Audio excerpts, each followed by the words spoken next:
going to turn this on. So now it should stream to YouTube.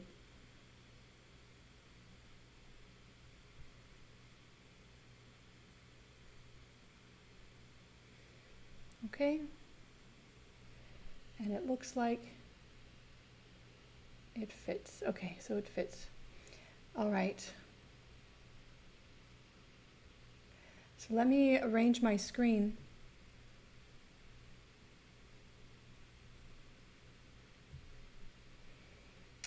I want to arrange my screen with the participants like I had it last time. Hello. And the chat on the left side. There we go. All right. So I promised you I'd spend 15 minutes answering any questions you have about the material we discussed so far.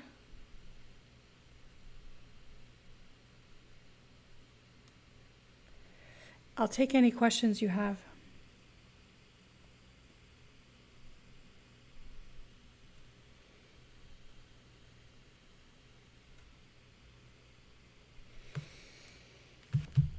So the test will be, the midterm will be on the Comunidad platform. Multiple choice. It will appear like the quizzes, but just longer.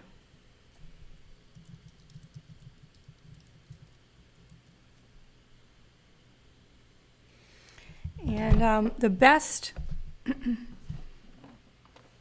way to prepare is to study those midterms, old midterms.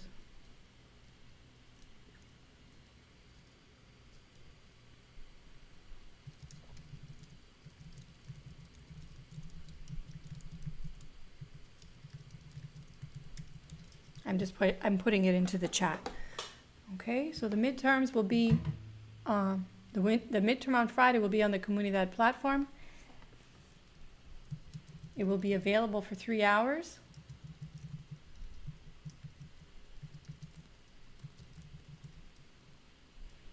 And you should be able to finish it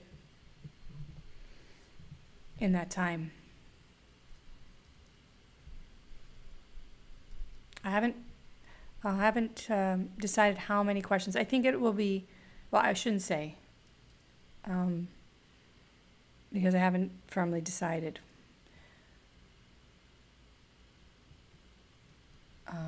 So it'll be available for 3 hours. So you should practice with the quizzes, opening and closing them, so you know what you're doing. I will make myself available. If you have any questions in WhatsApp, you can reach me during the test hours. Any more questions about the test? It will cover Unit 1,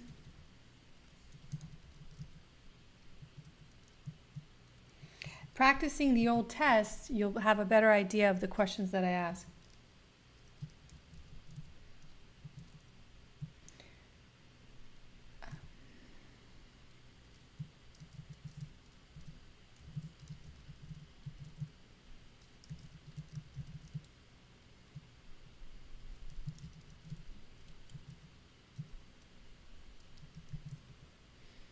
Okay, so the coverage is Units 1, DNS, Unit 2, GDS, Unit 2, NOR, and Unit 3, RLS. And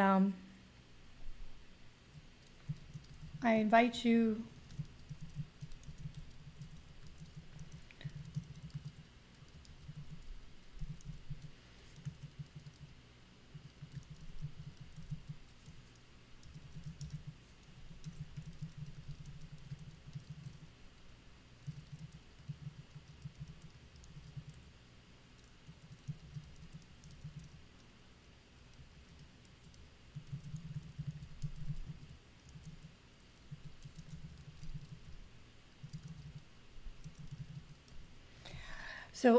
to send me your handwritten work by email after the test for partial points.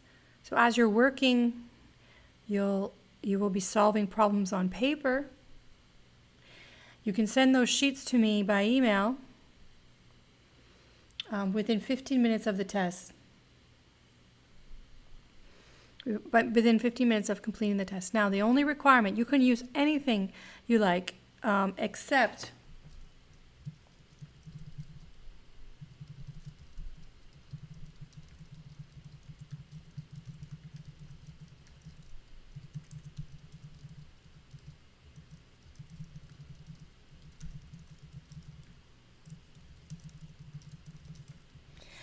you're free to use all resources available to you. You can watch videos, you can go in your notes. I don't suggest you spend or waste time doing that, but if there's something you want to look up, you're welcome to do that. You can use your notes, you can use books, videos, Excel, the calculator, anything you like, but you cannot use the help. You can't get the help of another human being in real time. You can't have someone beside you helping you. You should not be communicating with the students. You cannot expect me to answer a question unless you can ask me a question, but not obviously not the answer. But you can ask me for clarification.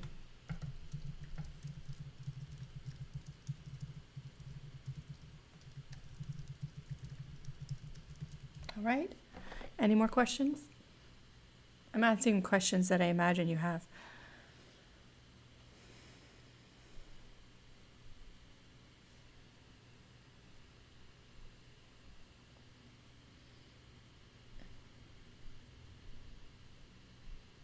Okay. So if you do not have questions now, but you have questions later, let's see if I can help with the clarity.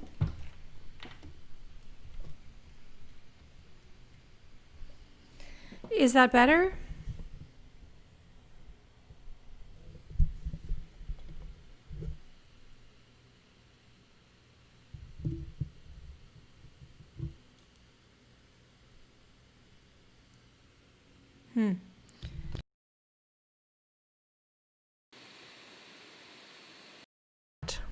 I think my cables are just having trouble.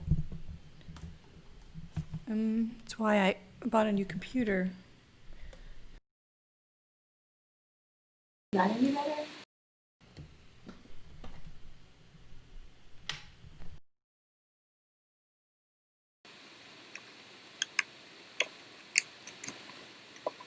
How's that? Yeah.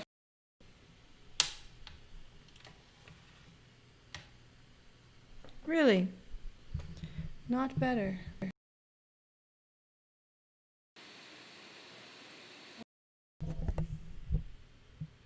I didn't touch anything on my microphone.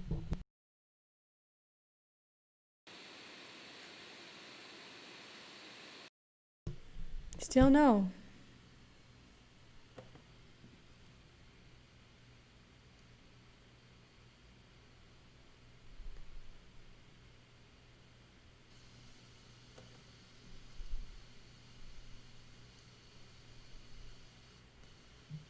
I didn't touch anything on my microphone. Well, it looks like it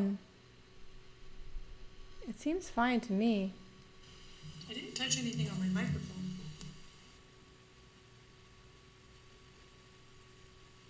I probably shouldn't have done that. I don't know. I should be touching something else. I hope I didn't screw up the feed. It might be your end, Kenold, or maybe Zoom. I don't know. See, I have here, this is the video I'm streaming right now. It might be your end, Kenold, or maybe Zoom. I don't know. See, I have here, this is the video I'm streaming right now. It sounds good to me. So it might be on your end.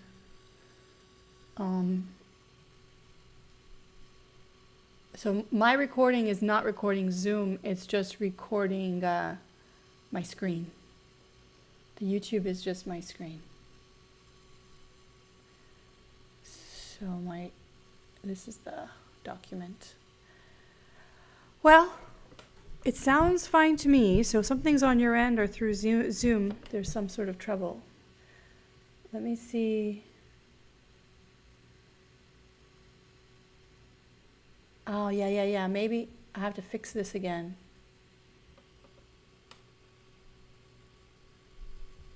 Aha, there you go. That's better. Somehow Zoom seems to reset. It will reset. So thank you for letting me know. It resets this button. I have to set a default. It should be better now. Very good. Still learning Zoom. Very good. Okay, great. Great. Interesting. I'm learning things. Okay. Good. Thank you for letting me know. And from time to time, someone say something to make sure my speaker is working as well. The speaker on my computer is broken, and some of the inputs are broken. It's just taking time for my new computer to arrive. Unfortunately, I should get it next week. But yeah, the more hookups, the poorer the quality. So if I can use the internal speaker, it'll be much better. All right, so let's move to the next unit. Understanding you have the resources in the platform, Unidad, you have the YouTube videos saved for you. The only video I do not have is yesterday morning, so I'll have to talk to Flores or Paul about getting that video uploaded to YouTube.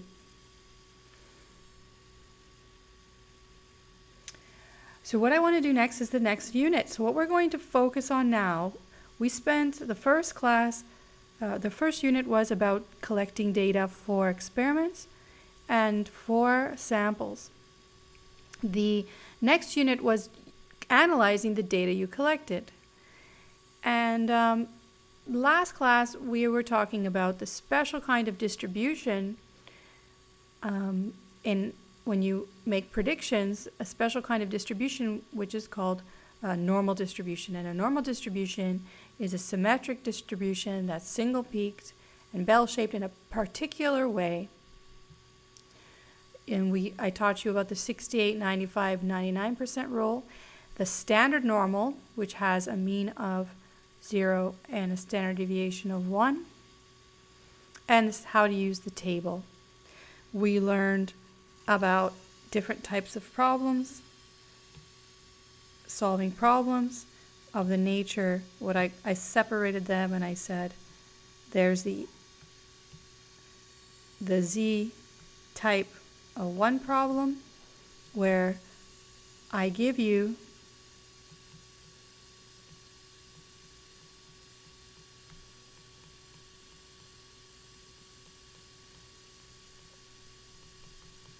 a z-score and I ask for the probability. And then the backward type problem, Z type 2, where I give you the probability, so percentage, probability, frequency, percentile, and you're asked to find the z-score. So those are the types of problems we solved yesterday, as well as you learned about the relationship between, this is the relationship between the standard normal and the normal distribution. It has a mean, you put the mean first, and a standard deviation of 1, the mean of 0 and standard deviation of 1. And then a general normal distribution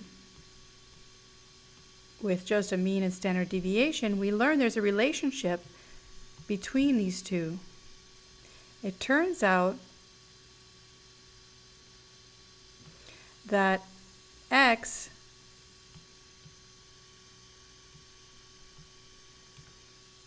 is equal to Z standard deviations from the mean, and we called this the, well, I gave it a name, unstandardized, whereas standardizing to get Z, you take your value, you minus the mean, and you divide by the standard deviation. This converts any variable into a new unit, base or measure, called standard deviations That's better, right? I'm charging my speaker. That makes that noise.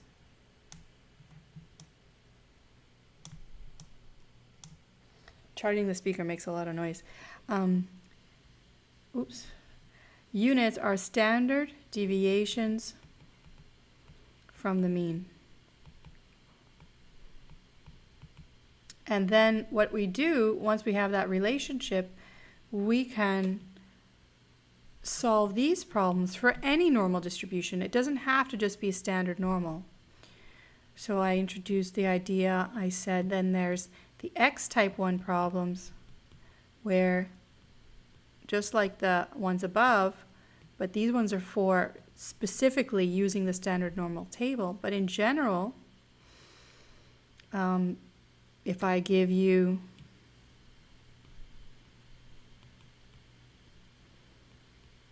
a value of X, find a probability.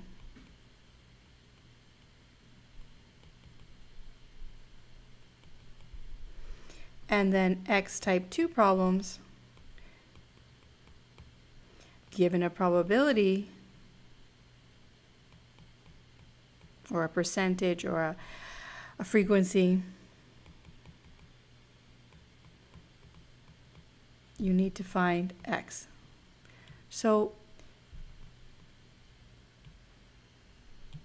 this summarizes the NOR unit. Okay, this is what you need. You need to know about this normal. The only other thing I would say is that you need to know the 68, 95, 99.7% rule. And that's it.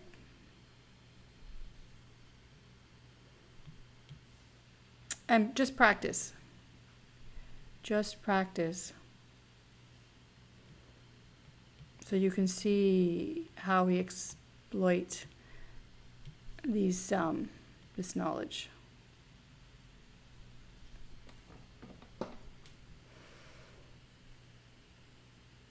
Okay. Okay, so this was until yesterday, or yesterday's class, we were focused on one variable, a single variable. But often we want to relate two variables, and that's what Unit 3 is for. We're going to focus on summarizing and making predictions of the relationship between two variables. Okay, so it's still about using samples, and it's still about prediction, but for two variables. So this is the beginning of the regression notes. How many of you do not, I'm going to have you single yourselves out. How many of you have never learned regression? Just so I have an idea how slow I need to go.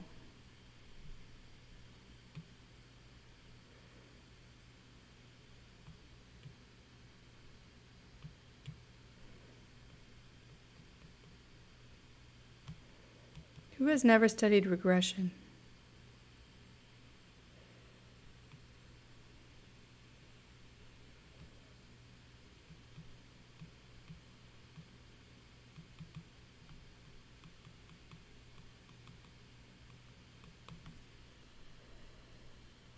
Okay, let's just see how many of you know. If I can get 10, I'll say it's 50. Okay, so I'm going to make this as elementary as possible if I have more candidates. Okay. All right, and just keep in mind, everything I teach you, do not separate them into compartments in your mind. They all relate, all right? So I'm going to use elements of the topics discussed in Unit 2. I can use elements from Unit 1. It all relates. This is actually foundational and it builds. So everything you learn with me, you're going to see again with Professor Aspilère. All right, so I have about 10 people, I'd say. Okay. All right, so where we begin, first I'll make a note that I've included pages 13 to 18 for completeness. However, this is not going to be studied or tested on the exam, all right? So keep that in mind. This is omitted material.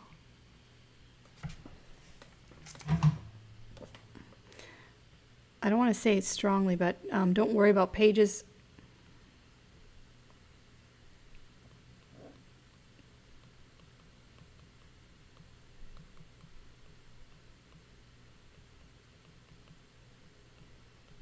I won't even discuss them. We don't have time. They're just for you for completeness to read if you're interested. Oh, it's so messy how I'm writing with this pen. I have to practice. I don't want to say just omit, but I guess I have to.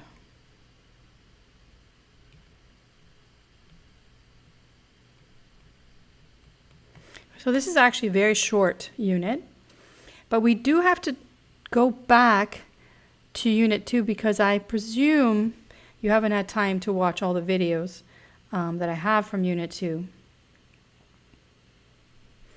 and the discussion that was there. Okay, so I'm going to take the discussion going back to Unit 2 about two-variable statistics, and then you can watch the video to review it later. So let me go back. I'm going back to the discussion on scatterplots.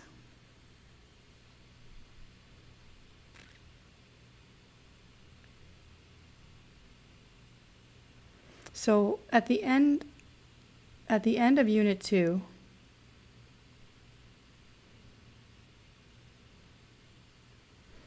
it's having a little trouble loading. Okay. This is page 32. Actually, you know what? I'll start here. So this is so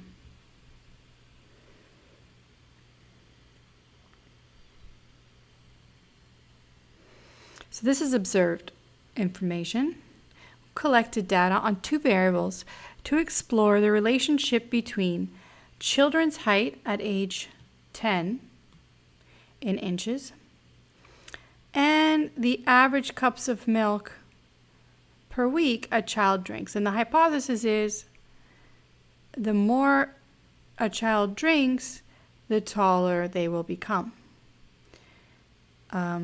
So we want to explore the limits of this relationship.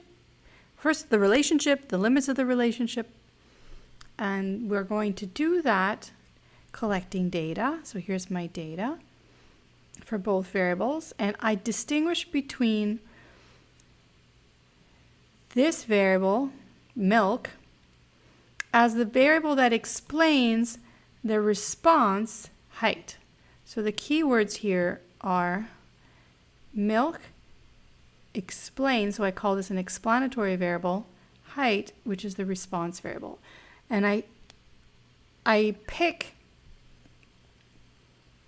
choose or select X to represent the explanatory. So just remember there's an X in explanatory, explanatory. X explains the response Y. So this one gets X, this one gets Y. Why am I doing that? Now you can think of the Cartesian plane, the axis of X and Y that you should be familiar with. If not, we're going to review that. I'm going to ask you to plot X and Y in a graph. Now the graph we choose for two variables is called the scatter plot. So this is a scatter plot below.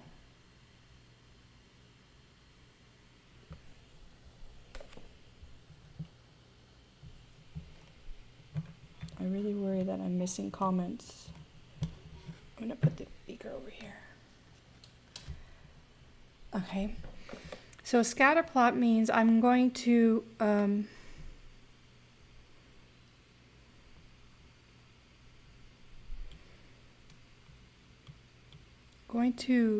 label this axis cups of milk and X. And on this axis, the horizontal axis, I'm going to just check my YouTube video. Now, see, it's not even appearing in YouTube. I have to make it smaller. One moment.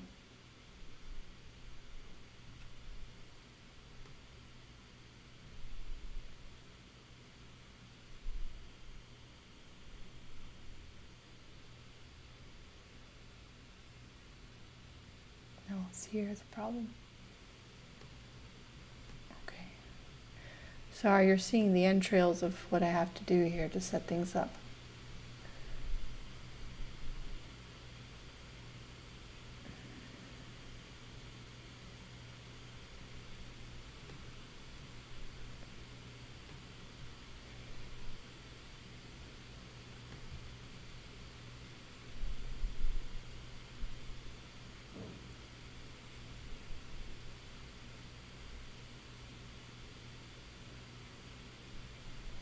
That didn't work. Why isn't that working?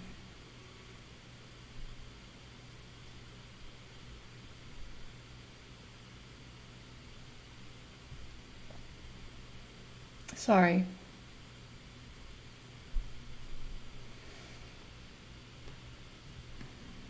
Very confused. All right, so I guess it's sensitive to what I do with the platform. Okay, well, that's how it's going to be. Okay. All right. Okay, so then on the Y, oh, I did this wrong already. I did this wrong. Sorry. I was so distracted. So X will always go on the horizontal and Y will always go on the vertical. So don't let that confuse you. So Y will always be the vertical and X will always be the horizontal variable. And they're chosen in a way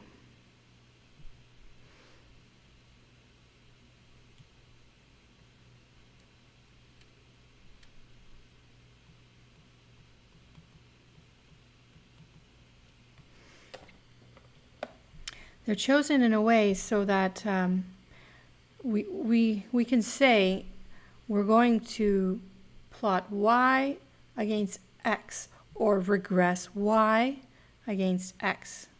So in that spirit, we write Y versus X, okay?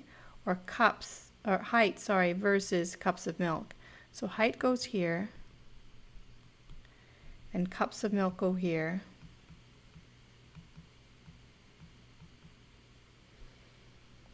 And we begin to plot. Looking at the range of values, the values go between 2 and 14. So I think I can fit that in. Can I? Let's see if I can fit that. So if I go 1, 2, 3, 4, 5, 6, 7, 8, 9. Oh, sure, I can go 1, 2, 3, 4, 5, 6, 7, 8, 9, 10, 11, 12, 13, 14. Okay, so let's see.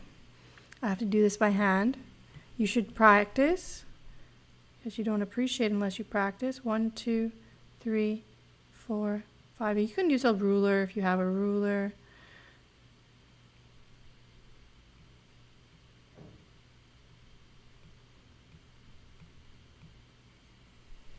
Okay, maybe make them wider, but they should be equidistant. 1, 2, 3, 4, 5, 6, 7, 8, 9, 10, 11, 12, 13, 14. Okay, and I go up to 15. The Y variable runs between, and there's more. These dots mean there's more data. I'm just going to plot the first 6. So these, the minimum is 42 and the maximum is 60. So I have to go over about 20. So I can make them a little bit bigger, but the same sort of thing. 1, 2, 3, 4, 5, 6, 7, 8,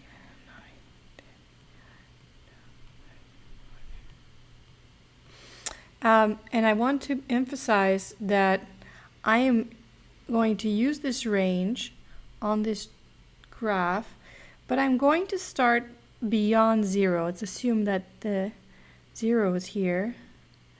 But in this axis, I'm going to break the axis and start higher up, which is acceptable. So this indicates that I'm starting beyond 0. So I shouldn't write the 0 in that case. And I begin to plot, and you can use, I'm going to use the corner of a Post-it to help guide me, that you can't see that, but that's what I'm going to do. And I want to plot 14, so I'm going to mark, I'm going to start this one on the y-axis at, let's say, 40. And then, is this going to fit? I think so. So that's 40, 45.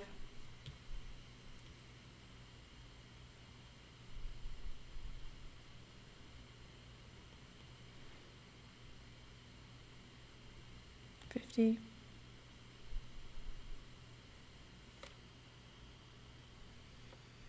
Okay, that I have to bring it just down a tad. I'm going to change the numbers a bit. I'm going to take this down.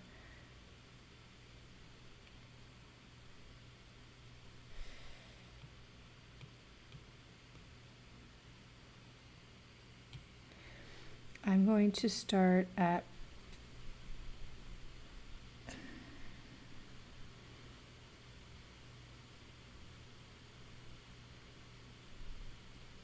I'm going to call this 45, this 50,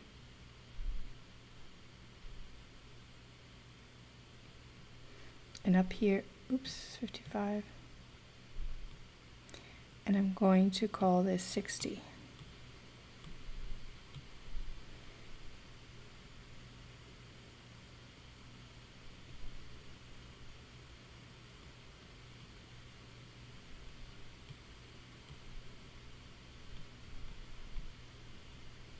Okay, and now on the other axis, I'm going to plot, so these are just guidelines.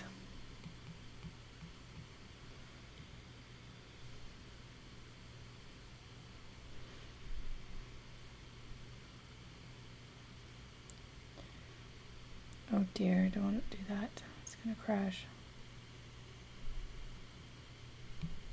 I have to be very careful where I touch. I don't know how to get rid of that.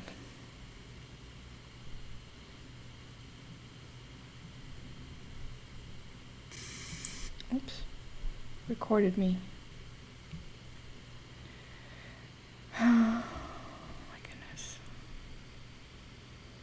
Move this up. Okay, move it away.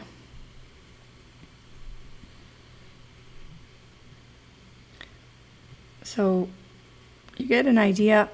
So now I'm going to plot these values. So I take 14 and 60.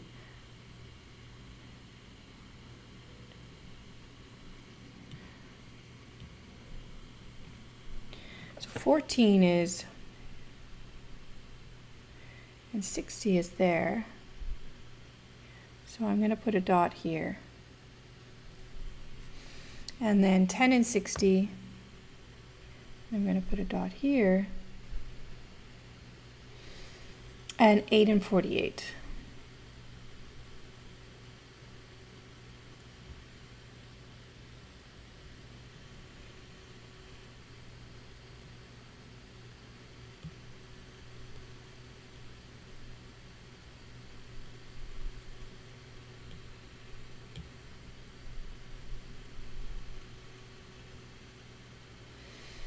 And 2 and 42.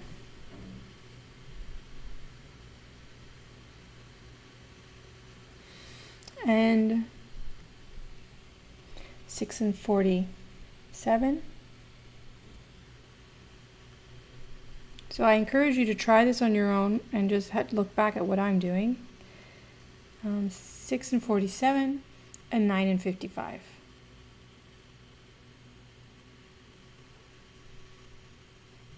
And there you go. That is the scatter plot. Questions?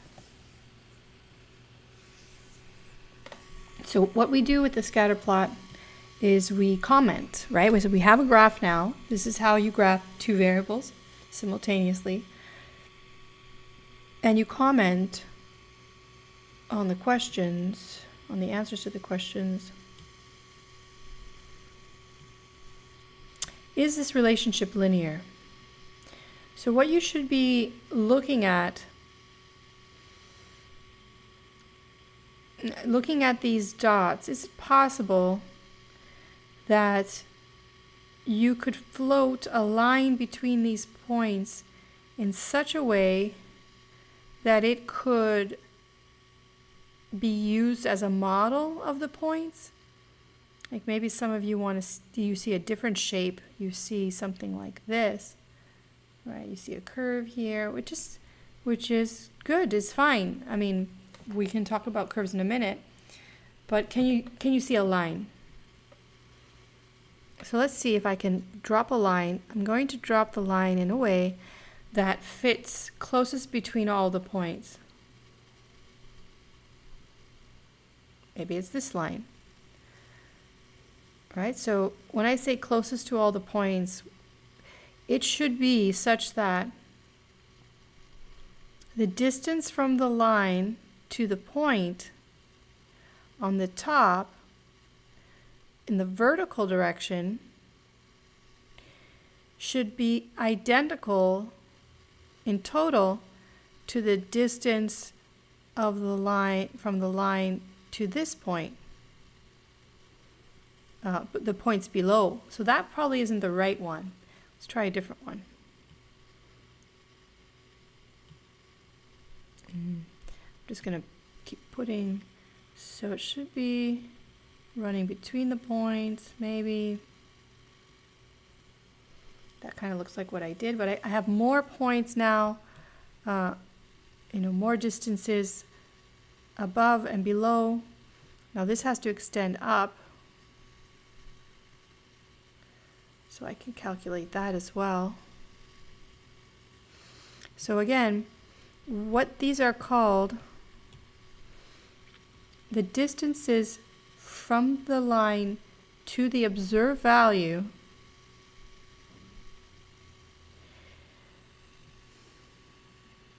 if I was to connect all of them,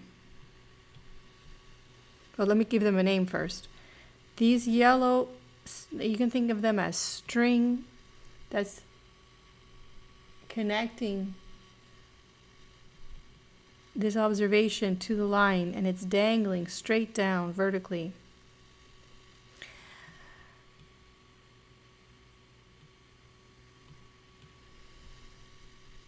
These are called residuals.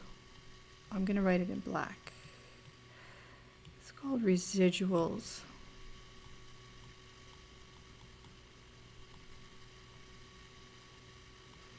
And a residual is equal to the difference between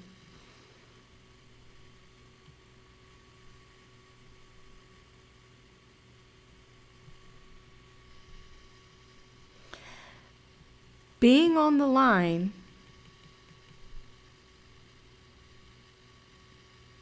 the string that extends from the line to the distance here from the string that's on the line to the observation below, in this case. In the other case, with values above the line, here, again, it's still a residual, and the calculation is the same, but there's a difference between the residuals above the line and the residuals below the line. You're going to have to tell me what that is, but I'm going to write this first. A residual is the y on the line And we call this line the prediction line. It's called the prediction line. So the idea would be,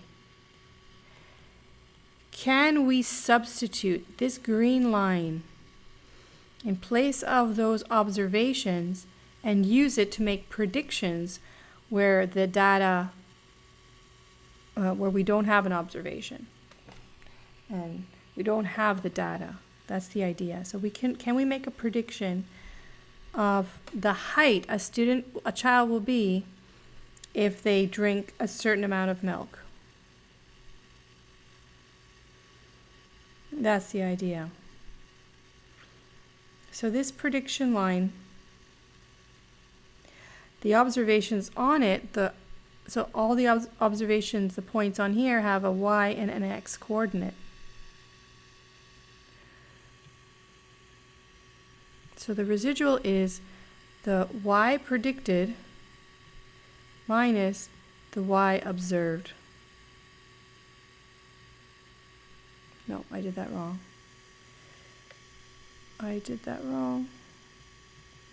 And the reason I know I did that wrong is because I have a way of remembering the order. So it's y observed minus y predicted. Why does it matter? Well, this is in alphabetical order.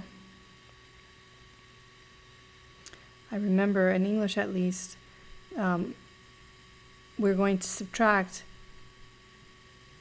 O.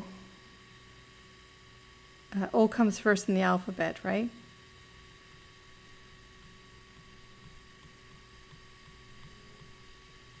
This is the way I remember. But you can also remember, because when you subtract this way, what will you know about the residuals above the line that's different from the residuals below the line? If I subtract this value, 60, by this value that looks like it's going to be 56, what will you get? A positive or a negative?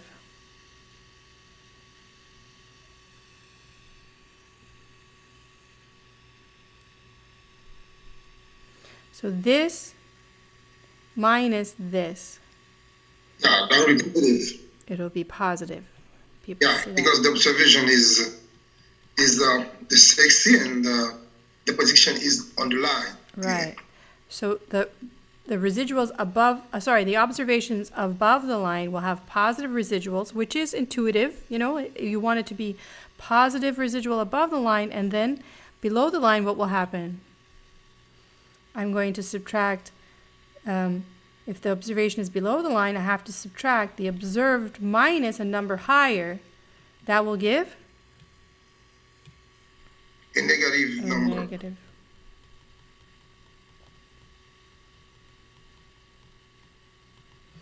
Okay? So, on this screen, I've put most of the things we're going to talk about, thus the terminology we're going to use. So if you don't get it right now, it's okay. I'm going to repeat it many times. So now we can comment. After I've done all of this, it looks like it's possible there could be, it's not a stretch to say we could put a line to represent all those points, because the points appear to be, and let me make them darker. I'll make them slightly heavier. So here they are.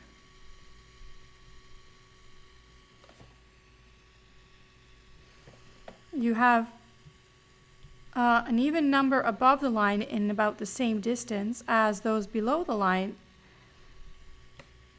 And I'm going to show you how we can mathematically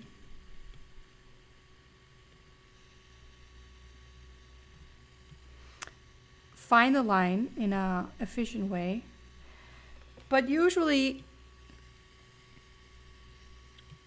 but this is done. Finding this line is something that's been established for two variables here. But we could do this sort of a thing. We can find relationships between many variables. I'm just going to teach you how to do estimation of a prediction line between two. And then I'll hint at what you can do if you have more variables. So it's possible, so to explain, milk can contribute to height, but there's many variables that contribute to height. Can you name a few?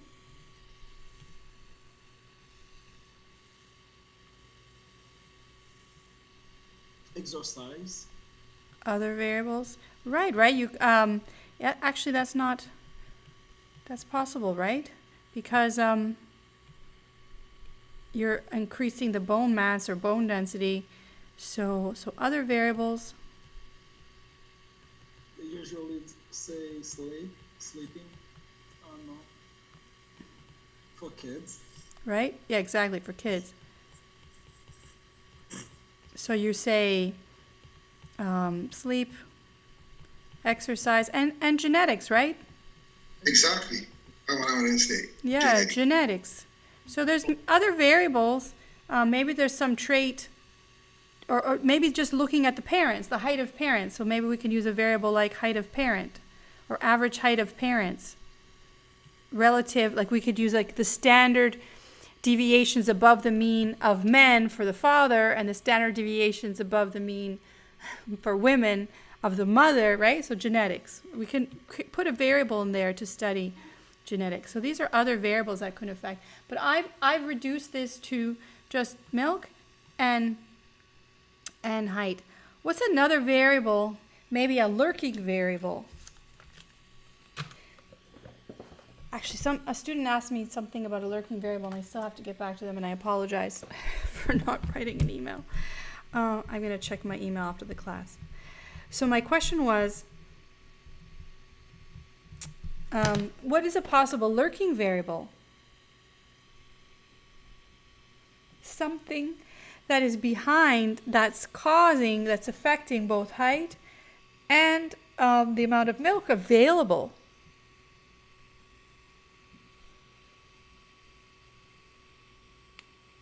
For example, that can be a variable of milk. I don't know, but that can be also availability of milk. That can be. But what could be affecting the availability of milk? Maybe income of the parents, right? Right. Yes. So income poverty, and poverty, or like if the parents are rich, so that can affect also the availability of milk. And it can be at some point if we have a group of children in the same area. For example, if they are in a camping, something like that, that can affect sometimes also. Mm-hmm. Yeah, the quantity of cup of milk that can have the children. If they are if they are living some kind of, I don't know how to say that in English, but that can be in an area where we have some kind, for example, an orphanage. That can be something like that also. So we have a lot of children drinking milk together. That can be.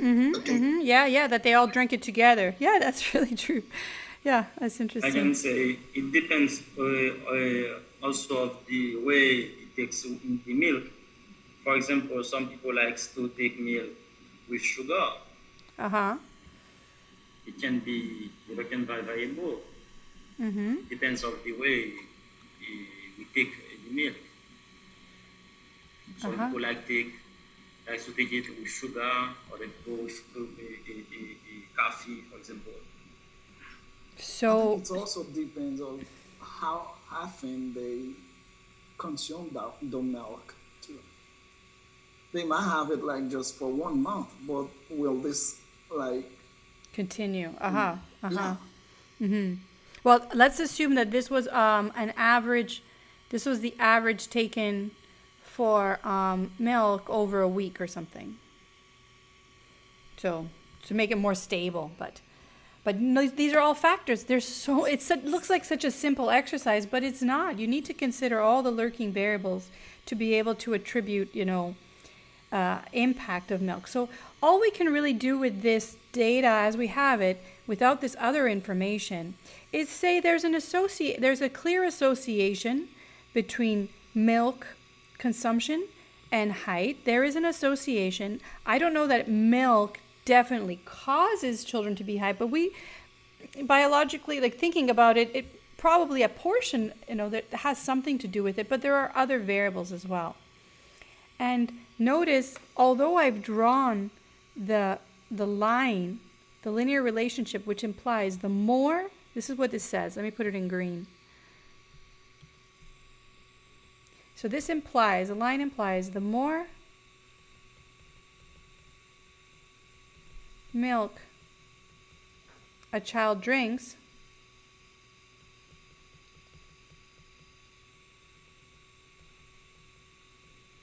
the taller they will be. That's what the green means. Is that necessarily true? Well, notice I have taken the liberty to make this line continue, because lines just continue. It continues this way and it continues down. So in statistics, we're using the line, but we have to be very careful only to use the line in the range of data. There's really no line up here. Okay, I'm extending the line. I'm proposing I can extend the line, but should I? You should never use a statistical prediction line outside of the range of the data, okay? And even if you use statistical software, they will only plot the line here, although mathematically the line goes forever. Okay, so a prediction line, I'm going to make a note here, only in the range of values. So what's the problem with that? The problem is that, look what happened here. This child drank more than this child, but was this child's height improved? No, it's the same, No. right? He drank almost 50%. He drank 40% more than this child, but it looks like the relationship between milk and height has a limit. And that's really important to notice. And if I extend this line, it's misleading. That it's implying that more you drink, the taller you can be. Well, no, just about up to here. After about 10 glasses, there's a plateau. Or 10 cups. Okay? And maybe, even though I've drawn a line, maybe it's more appropriate to visualize a different shape. Now I'm just going to draw it up here. Maybe the relationship is really like this, a plateau. So for the first few, up till for a week, maybe up till 7. So 1 cup of milk a week has an advantage, but then it plateaus. You cannot make someone taller by forcing them to drink more milk. The benefits it's saturated, right? Maybe they'll even just gain weight if you're going to fill them with milk, and that'll have adverse effects. So this relationship plateaus. All right, so let's see.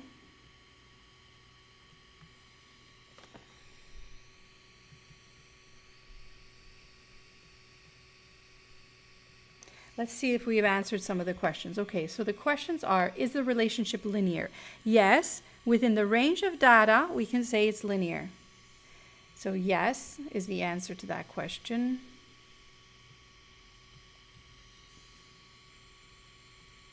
So question 1, linear. We say yes, in the range of data, we could add. 2, is it a weak or a strong relationship? And to determine that, you look and you see, are the observations close to the line? They are, yes. Except for the one where it plateaus. In general, yes, they sit close to the line. So we say this is a strong relationship. Or you can say moderately strong if you think strong is too too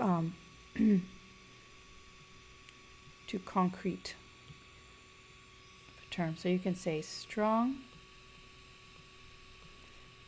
You can say moderately strong. I'm trying to qualify the term. And the third, is it a positive or negative correlation?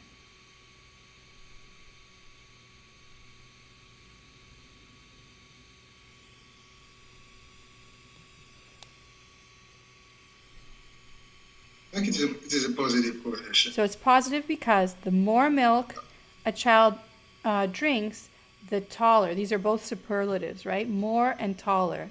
They reinforce each other. So yes, we say it's positive relationship. That's how you, and I'm going to talk more about positive and negative. Okay, so what we've done here is we've created a scatter plot of the relationship between two variables and attributed an association. It looks like the more a child drinks at age 10, the taller they would be in the range of data. We don't have data outside of there. So what can we do with this relationship? Within the range of data, we can make predictions. If a child, notice, this really affects a child to drink very little milk, right? So 2 cups seems to really affect a child. So you want to, if you want an average type of a height, mind you, I just made up these numbers, okay? I don't have actual data. I should probably put actual data in here, but I don't know where I would find it. So I've just made up these numbers to make the point. But if you were to... Teacher Teresa, what is the main characteristic of a strong relationship? What is the interpretation of the strength? The main characteristic of a strong relationship. The main characteristic. The mental... I'm sorry, I don't understand. The meaning? Alright. The meaning? I will write on the chat. Okay, please.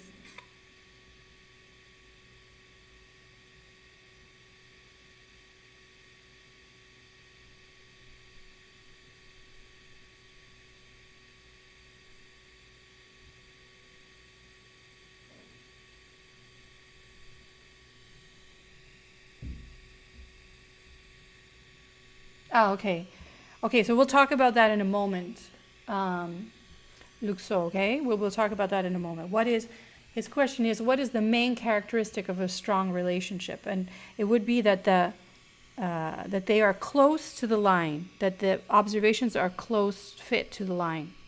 Now, the line I chose was just to motivate the conversation, but there's a very particular way in which the line is determined, the best fit line, which we'll talk about. Okay, so I'm going to get deeper to answer all your questions in the next slide. So any questions about this slide so far? Any other questions? I don't know about the line. How can we get it? Oh, that we're going to do that too. I'm going to show you. Yeah. Okay. Okay. Because did you do some calculations? But to get the- theoretically, the line is determined by calculus. By calculus, the line is determined such that the residuals on the top cancel with the residuals on the bottom. That is the mathematical theoretical approach. But you don't have to do it. I'm going to teach you the formula that does that for you, okay? It's just a simple substitution. But theoretically, you are using calculus to minimize, to find the minimum residuals, really. I showed you 2 examples where I drew the line, and I picked this one as better because the residuals down here cancel the residuals down there. So the positives and the negative, it balances. That's what you want to do. You want to make the total residuals, if we were to sum them together, 0. Mathematically, you can't do that. So in calculus, they actually do calculate the squared, they minimize the squared residuals, similar to what is done in calculating the standard deviation. That's why we call this least squares. That's where the word comes from. So I'll talk about that in a bit later too. We'll discuss that some more. All right. So this slide is an overview of what we're going to talk about. I just wanted to put it all in one slide. And now we'll get deeper into the terminology. All right. So here. Teacher. Yes. Hello? Yes. Can you reduce Teacher. in the Zoom like with the screenshot, please? Teacher Teresa, Yes. Reduce what? Sorry. Sorry. Finally, what is the answer to the third question? Right here. Positive or negative correlation? There, it's up here. Okay. Those are the answers. Positive. Yes, we do send those Zoom, please. If I could take a screenshot. Reduce the zoom Yes, please. If it's possible. like that. Yeah, I get it now. Thank you. Yeah, it's hard to know what's the right size. See, now I affect Can you this. slide down a little bit so that I can take the label or the exercise? Oh, yeah, okay, I see what you mean. Okay.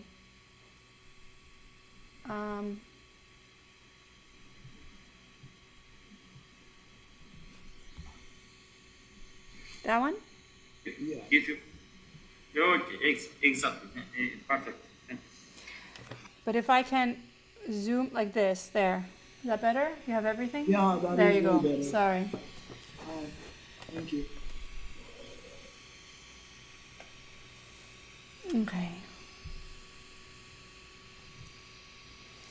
And now we're going to discuss this. Now this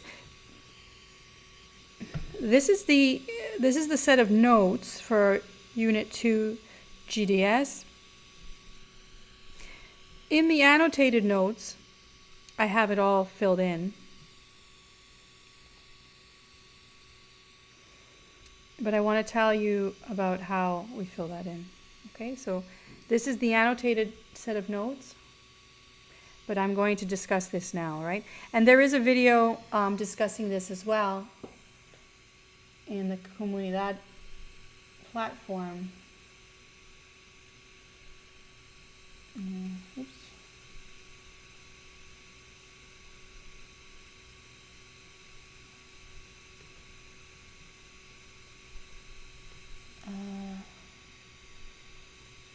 Where's my Comunidad? Oh well.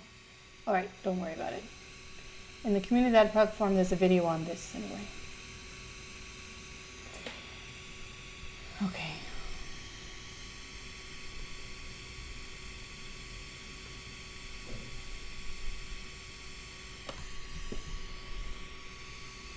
Oh, I shouldn't have done that. Now I messed up my other thing. Okay, that fits there.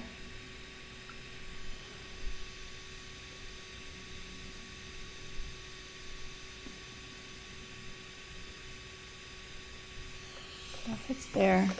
And now what I want to do is get the empty version. All right. All right, so interpreting scatter plots. So in general, you make your scatter plot for two variables and that are suggested to have a relationship. And after making the scatter plot, you can comment. You look at the overall pattern. You look for regularities and curiosities. And so curiosities being any deviations from the pattern. You describe the overall pattern by the form, whether it's linear or nonlinear. You comment on the strength and the direction of the relationship. If, you only do this if, and I'm referring to this in this class because anyway, it'll make more sense because we're focusing on linear. Remember, we're focusing on linear regression right now.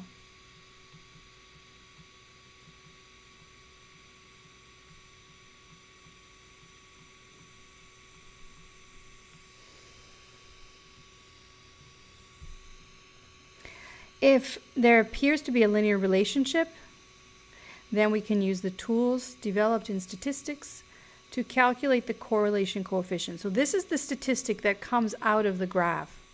It's called the correlation coefficient, and the symbol we give it is an R. Let me make a point that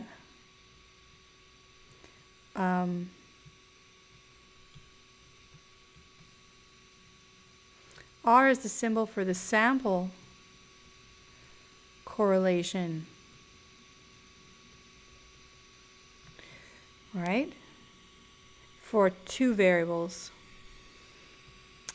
The Greek letter rho is the correlation for the population.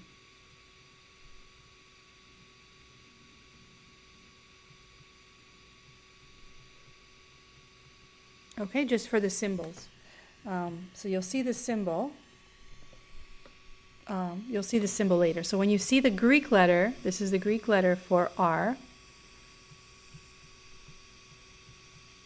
The Greek letters, remember, are used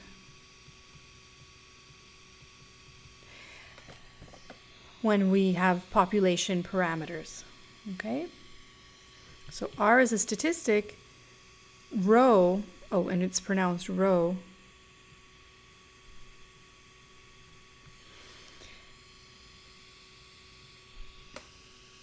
Rho is used for the parameter.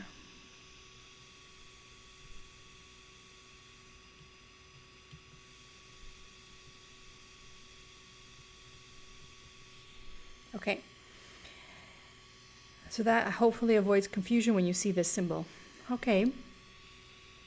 So there appears to be, so we calculate the R as the summary statistic of that relationship. We only do that, though, if we see a linear relationship. If we see a curved or a clustered relationship, and the example is, oh, can you guys even see that in the, I have to make this smaller. You can't see what I'm doing. Yes, Jefferson, that's what you're trying to do. Identify the relationship. Can we just take 5 minutes? Let's take a 5-minute break. I'll be right back. Okay?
All right, let's resume.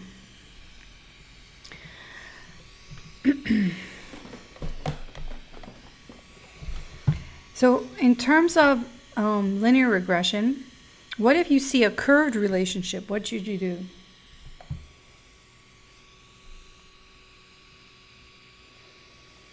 If you see a relationship like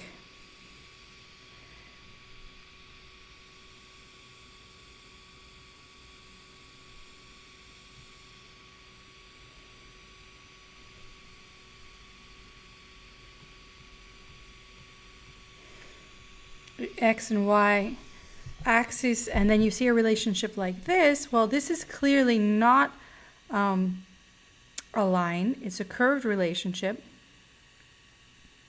So you should comment that this is curved.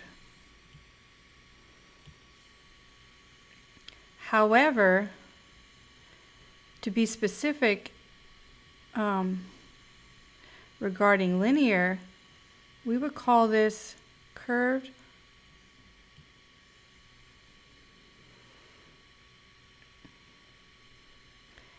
and you could say non-linear relationship. That doesn't mean that it's not a relationship. It's just a relationship because clearly if I can determine the shape of the curve, I can make predictions as well. If I can make a formula for that curve,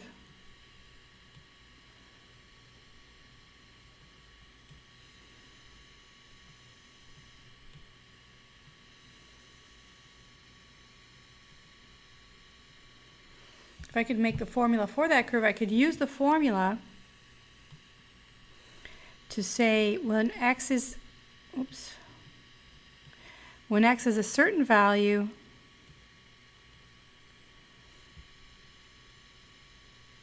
here, y will be this value here. So if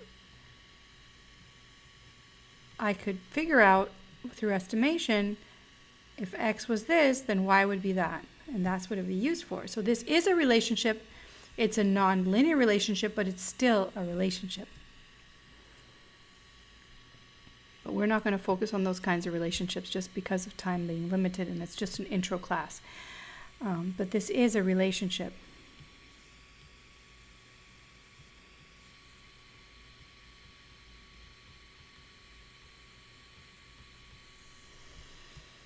What if the data look like the following?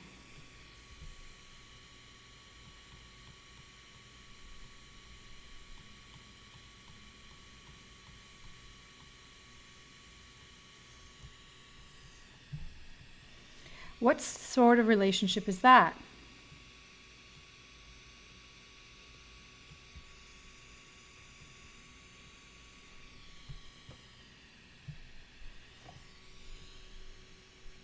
Cluster.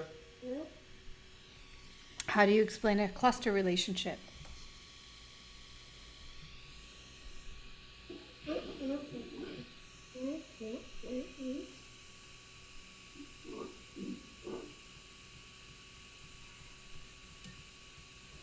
What's the problem?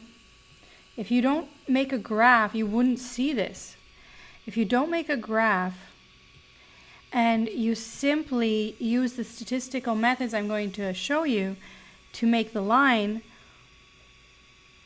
would end up like that. This would be the line that best fits closest to all the points. Or maybe this one here, but the point is that contradicts the pattern that you see in the graph. The green line looks like it's positive. It's a weak relationship because the values are all scattered around the line and there's nothing here. So it's a weak relationship, but it's positive. But it's linear and positive. That contradicts what you see in the clusters. The data in the clusters are behaving negatively. So which one is it? You'll only be able to think about the alternatives if you actually made the drawing correctly.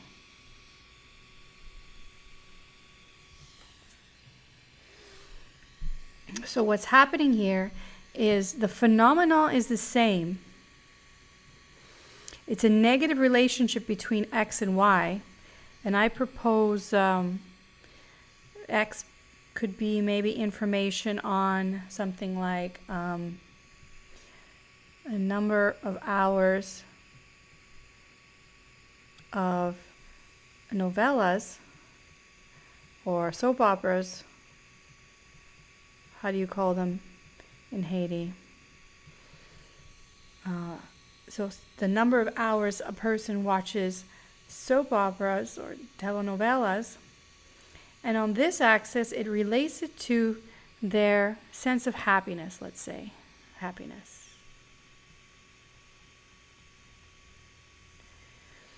And it looks like the pattern, if you look at the green line, the more hours you watch soap operas, the happier you are. However, that contradicts the reality of the graph that it's a negative relationship. The more hours of novellas, the less happier you are. So as this goes up, the line goes down. Same thing here. As the value of hours goes up, the variable happiness goes down. So what's happening? Well, there's two groups here, and maybe we could find that a third variable is dividing them, what we call a moderating variable.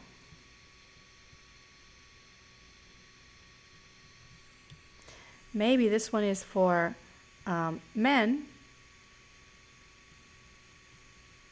and this one is for women. So women tend to watch more soap operas, but still they exhibit the same relationship as men who watch less soap operas.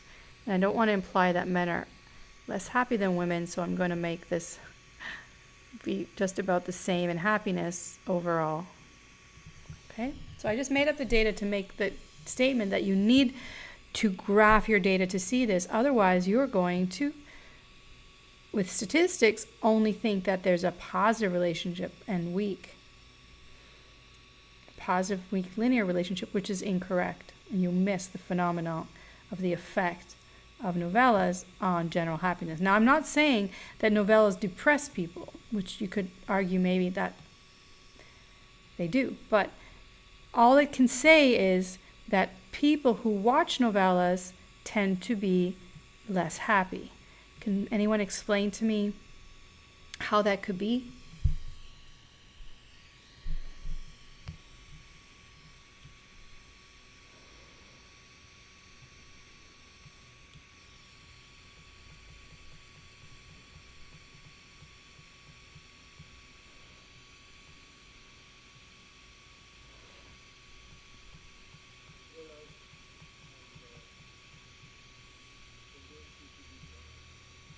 I cannot hear you.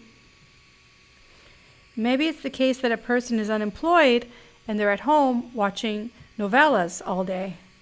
That could explain why they're not happy at the same time they're watching novellas. Or maybe they're somehow physically handicapped or challenged, they're bedridden.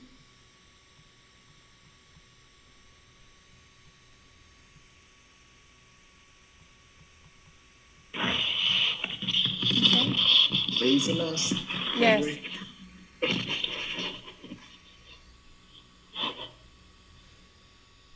So it's people who are stuck in an unfortunate situation that are at home just watching TV. And it has nothing to do with the novellas causing them to be unhappy, all right? So I'm just trying to make 2 points here. You need to make a graph first. And second, association does not imply causation. You have to be careful because the gold standard of proving causal effect is experimentation or some sort of pseudo experiment with data. It can be psychologically related too, like in the way that the person is trying to find a way to forget some problems. Yes. Sometimes. So.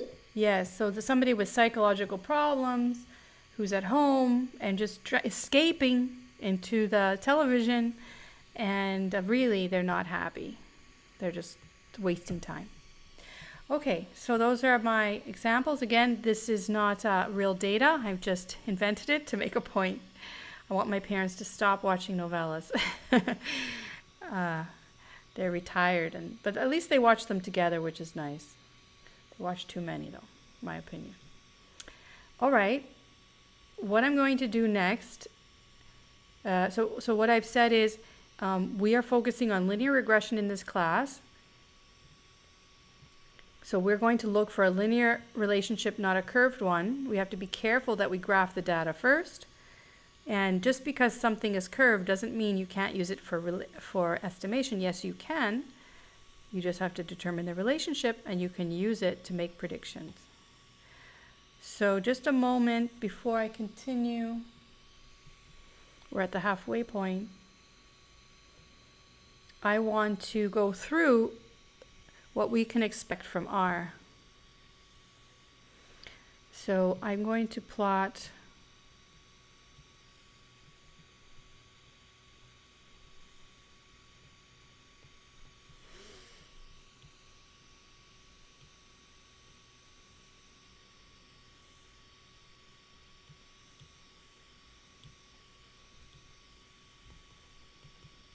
so just, I'm not going to name the variables right now, but here's a scatter plot. In commenting, the relationship between these variables is perfect, linear, and positive. It's a perfect linear relationship and positive relationship.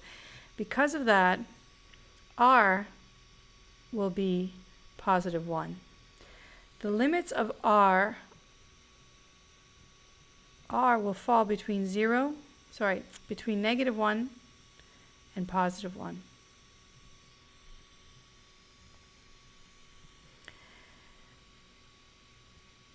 R, so this is before we actually calculate it. I'm just going to do an overview of R, okay? Conduct this overview. So in this case, this is where R will be +1 when you calculate it. And I'll talk about the calculations in a moment. In this case, R would be, what do you think?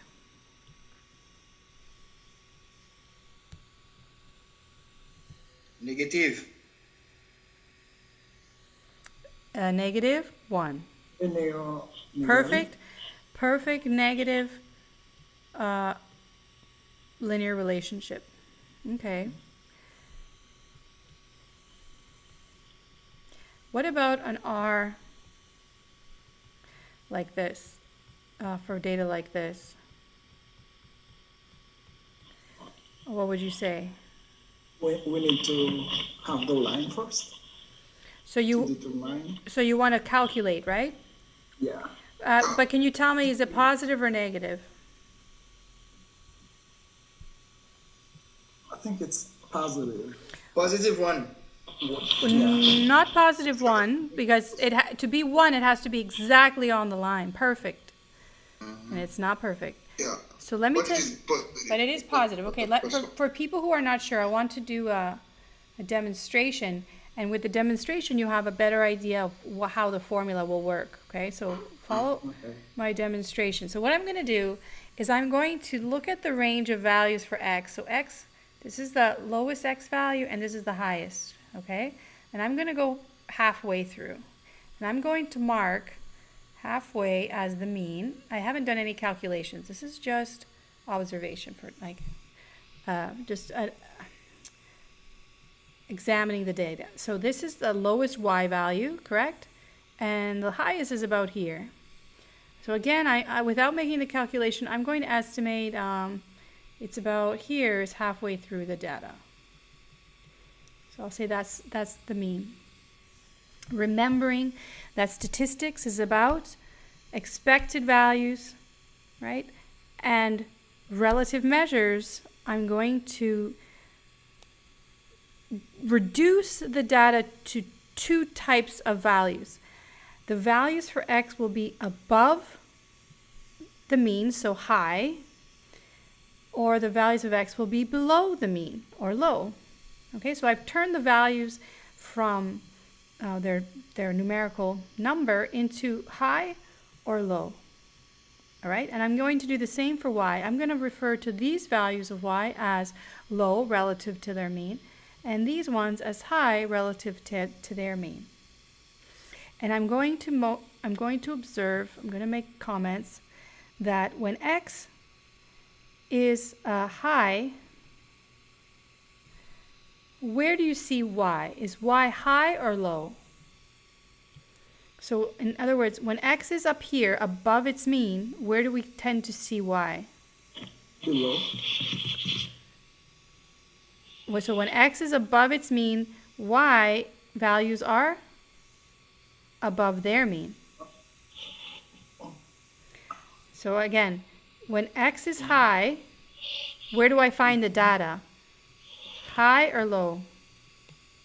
They're high. Right. So when x is high, y is high.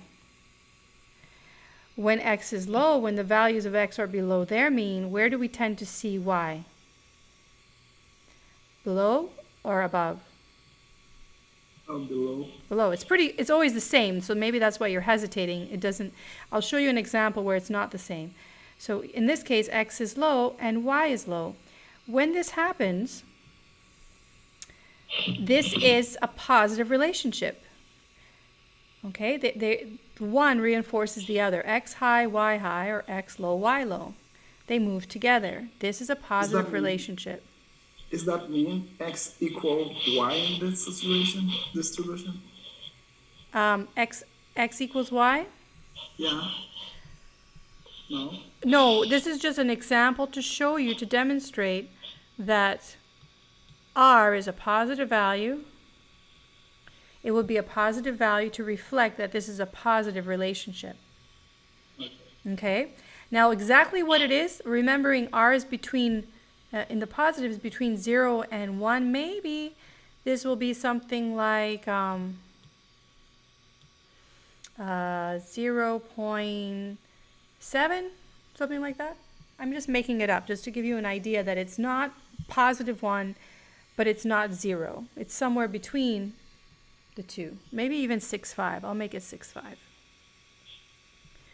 So you have an idea. All right. So let's try the next one.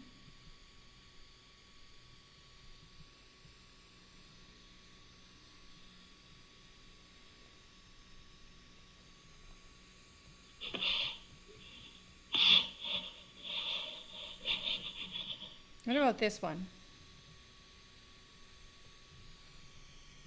What R would you give it?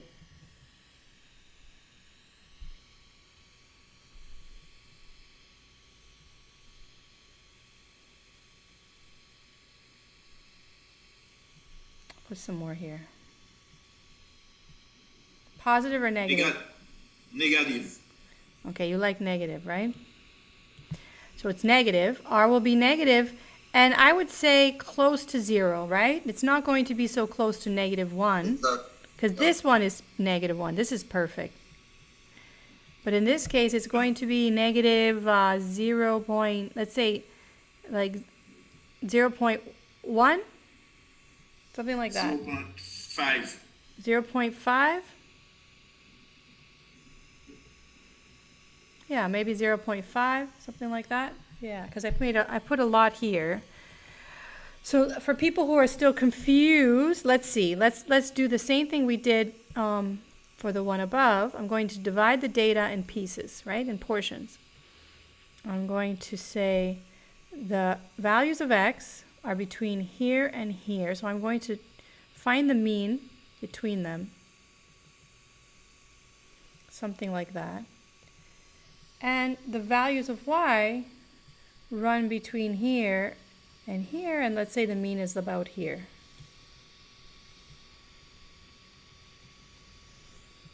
So you see the conflict. There's more, there's a little more ambiguity here.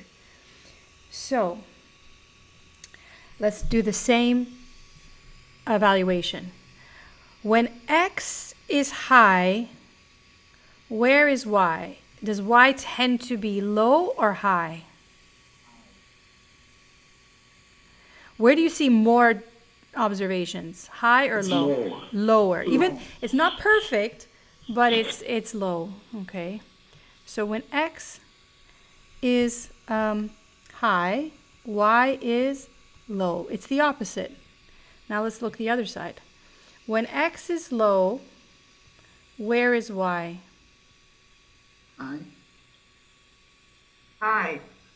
You have more high, right? Because you have this extra value that's kind of high.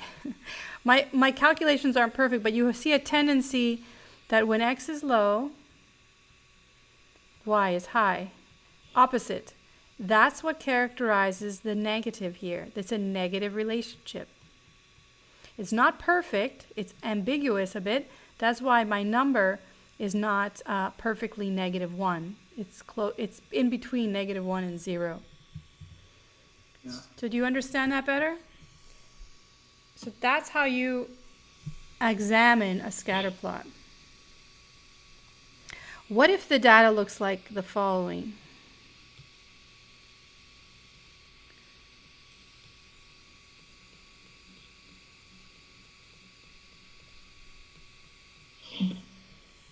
What do you do there?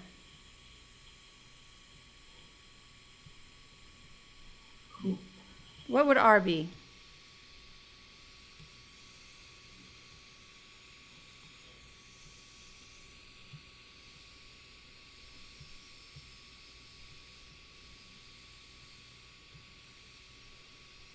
Would be low.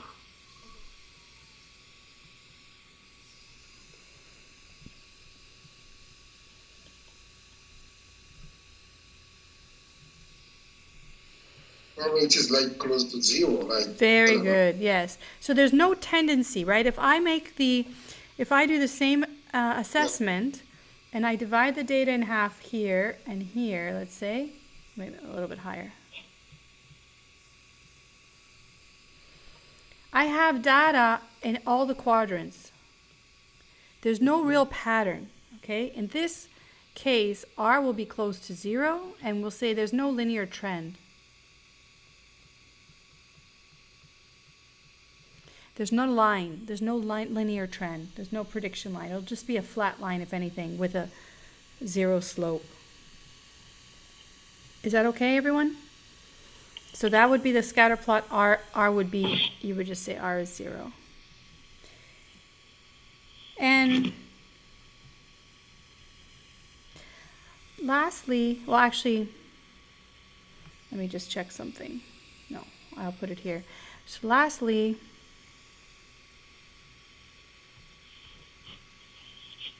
oh,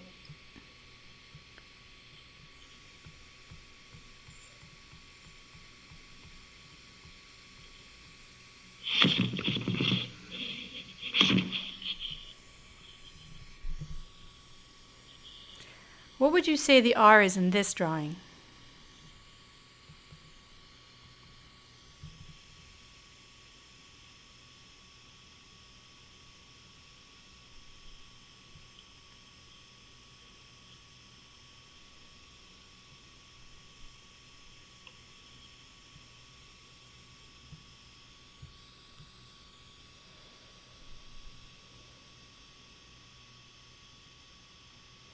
So what's going to happen now, the issue is most of the data is very tight and linear over here, strong, positive, linear, but then there's this one value over here. Now this could happen if you have collected data and then at some point you have an observation that, let's say it's accurate, it's not a measurement error, it's not a data entry error, but it's clearly, an outlier. In regression, we refer to an outlier as an influential point because what it does to the line.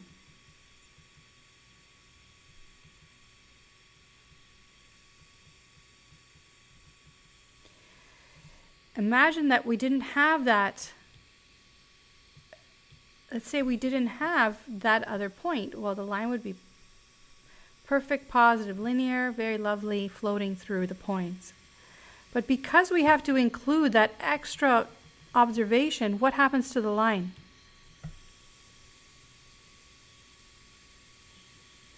The line has to drop to include it.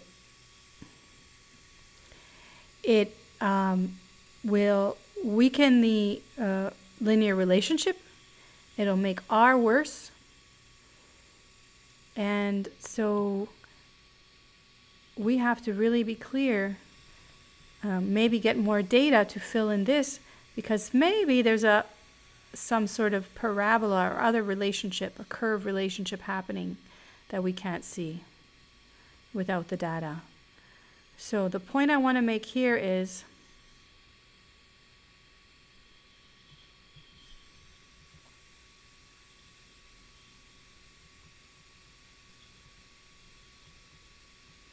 you have a very high, I'm going to say 0.9.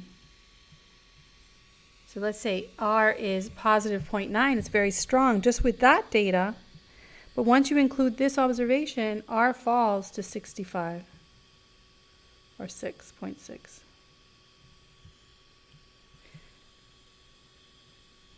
So you need to investigate outliers for two variables, just like you would investigate outliers for one variable to determine if it's accurate, and then maybe get more data to determine the right fit.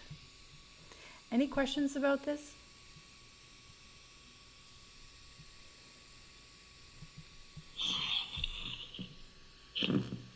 So what I want to do now, I want to go back to the data that we looked at, and I want to use the calculator that I recommended to you. I don't know how many of you actually bought it, but I want to demonstrate how you can get the data, the results out of your calculator very easily before I get into the calculation of R, okay? And I'm going to do it again when we get into the calculation of R. So this is the data here. And I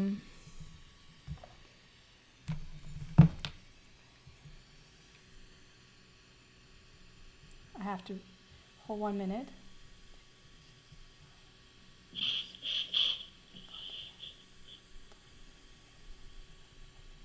All right, so I'm going to enter this data into my calculator. I'll show you how this is done. That's not it. That's the wrong calculator. So please, can I get a photo of the last exercise you did, please? Sure. Okay, thank you. This one? Yes. And keep in mind, this one is also in the notes already, but yeah, I did a few different things. So yes, take a picture. A little bit bigger? Got it, thank you, yeah. Oh, you got it? Okay. So using the BA2+, I am going to use two variable statistics on the calculator. And whatever calculator you have, you can explore this functionality for yourself. This is the fastest way to make calculations, and the reason why I encourage you to get a calculator that conducts statistical operations. So I need to go into, in this calculator, I need to go into the statistical mode, and I've done this with you before. I need to clear the memory, and I do that with second clear work, like a worksheet. So now it's clear. I'm going to enter the data in pairs, writing the number, hitting enter, and then scrolling down. Now here I have the Y, you see? I'm going to enter the data in pairs, so I entered 14 as X. Now I'm going to enter 60 as Y. The next observation is a pair of 10, enter down, and 60, enter down. The next pair is 8, enter down, and 48, enter down. The next is 2, enter down, and 42, enter down. 46 entered down, and 47 entered down. 9 entered down, and 55 entered down. So this is my data. So I can scroll through to check that it's correct. Let's just do a final scroll through. 14, 60, 10, 60, 8, 48, 6, 2, sorry, 42, 6, 47, and 9, 55. Okay, all the data is in there. Now I'm going to hit second stat, and this is the linear regression. So you've seen this before. I did demonstrate this to you before when calculating the mean and the standard deviation. I have 6 observations. The mean of x and the mean of y will be given to me, as well as the standard deviation of x and y. So this is the mean, the standard deviation of x, and this is as though it's not a sample but a parameter, and I ignore that because I'm not, this is from a sample, not a population. Mean for y, standard deviation of y, and that's again, that's for the case that it would be a population data set, but it's not, it's a sample. And what am I getting here? A, B, and R. What are A, B, and R? Can someone tell me? A, B, and R.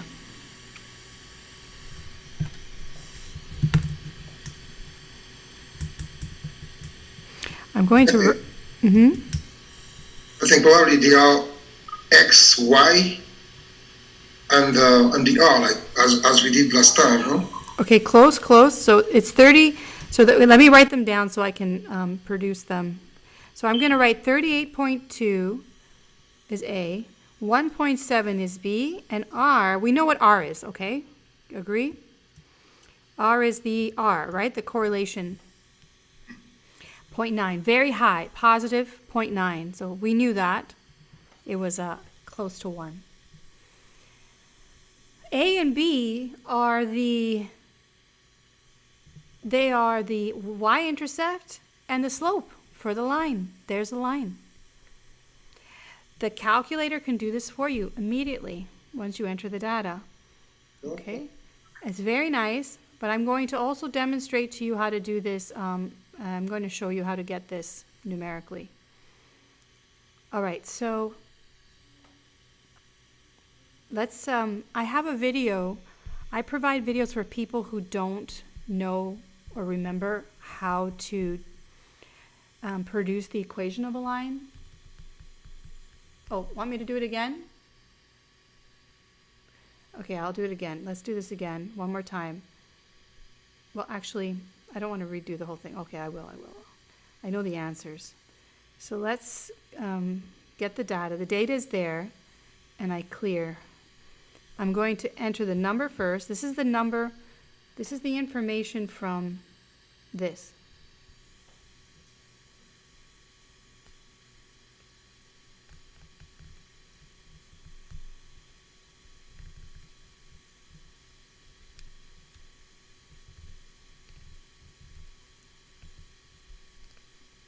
Okay?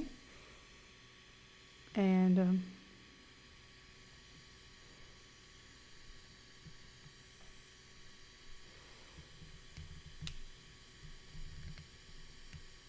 so entering the data, 14, enter, 60, enter. That's the first pair. The second pair, 10, enter, arrow down, 60, enter, down.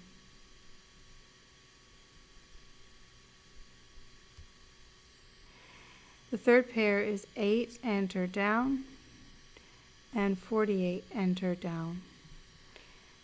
The fourth pair, 2, enter, down, and 42, enter, down. And then 6, enter, down, and 47, enter, down. Finally, 9, enter, down, and 55, enter, down. That's all the data. I can verify.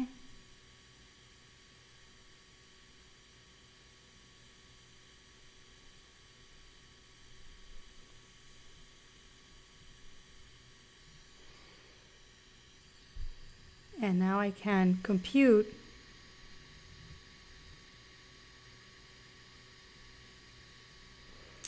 all the statistics I need. LIN stands for linear. So Jefferson, A and B are not coordinates. I'm going to show you what A and B are in a moment. So these are my results. All the results, oops. I have all the results. I have the sample size, the results for X, mean, standard deviation, and the population parameter that I do not need. Mean, standard deviation, the population parameter I don't need. A, 38.2, B, 1.7, and R. The A and B are the intercept and the slope of the line. For people who don't know or don't recall how to interpret a line, I have a video in Comunidad for that, but let me get into that with this particular information. I'm going to, so essentially that's this line here. That's the information you need for this, to draw this line. So let's draw it.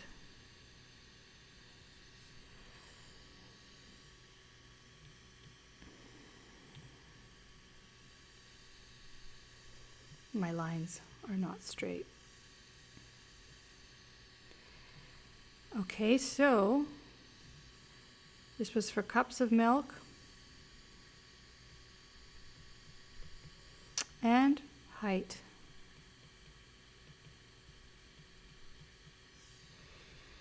And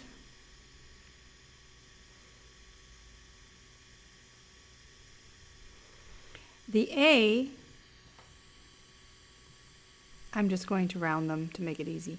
A is 38 and B is, well, let's round it to 2. And R, I don't need that value, but it's 0.9 positive. I'll put it on the other side. So R is a measure of the direction and strength of the linear relationship. It tells you that it's positive in direction, and strength, that how close it is to 1, reveals its strength.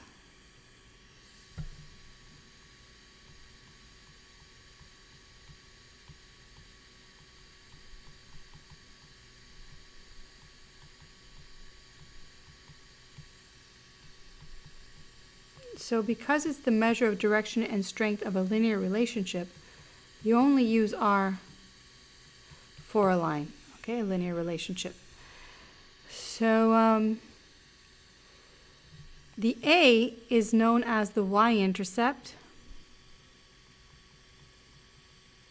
It's where X is 0 and Y is 38. So that's the pair, Jefferson, of coordinates for the intercept on the line. So you're partly there. So 0 and 38, let's say this was 5, 10, 15, 20, 25, 30, 35, 40, 50. No, that's not going to work. I'm going to do the break in the line again. I know, but that won't work. I have to do it like this. So 5, 10, 15, 20, 25, 30, 35, 38. So right here,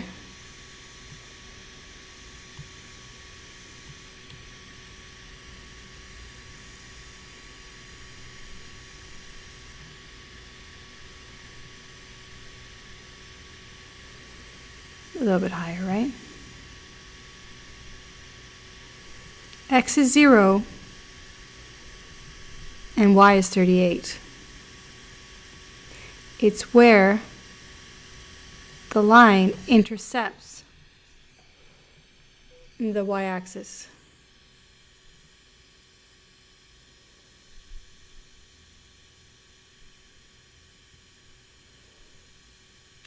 Now what you can do is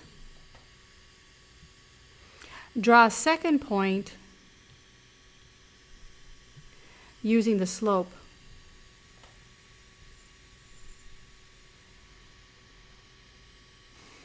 The second point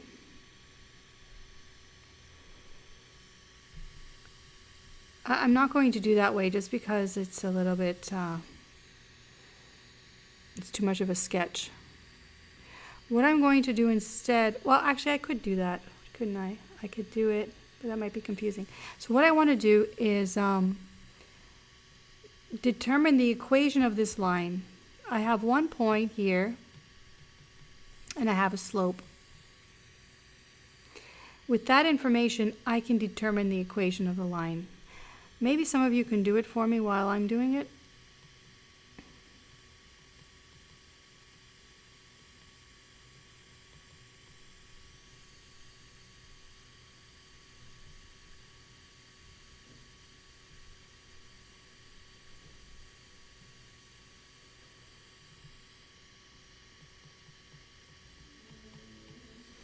You can find the equation of the line. So this is where x is 0 and y is 38. And so with the slope, maybe I will do it like that. The slope is equal to 2. The slope is also equal to 2 over 1. The 2 on the top is the, we say the rise. And the 1 on the bottom is the run. In other words, for every unit change in x, so in other words, for every additional cup of milk, height increases by 2 inches.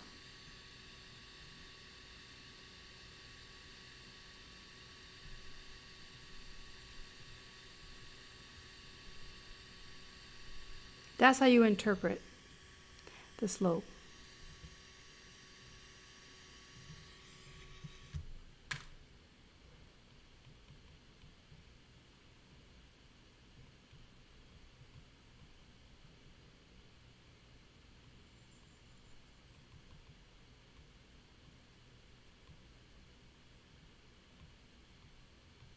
In general, this is for any variable.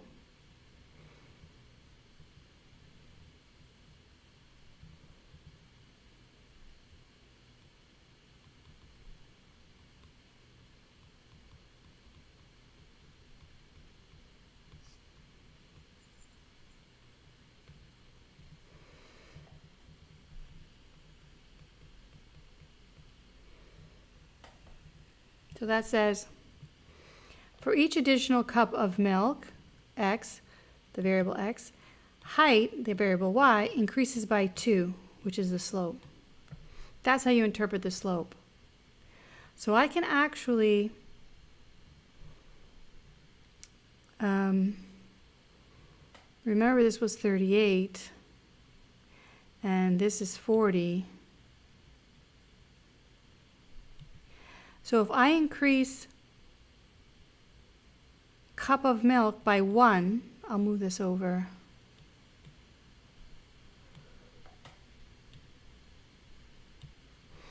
If I increase cups of milk by 1, I should, to get back on the line, I should increase height by 2 units, or 2. So I'm going to make this bigger so I can draw it better.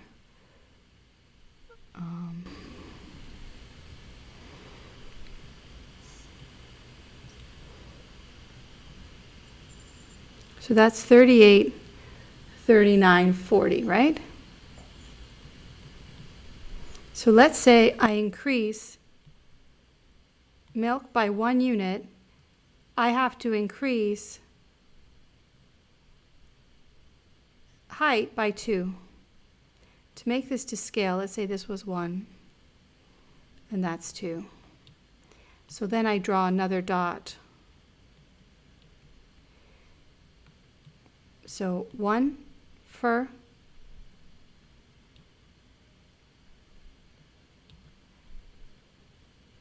right, 1 unit increase for cup of milk, and it's 2 units increase for height.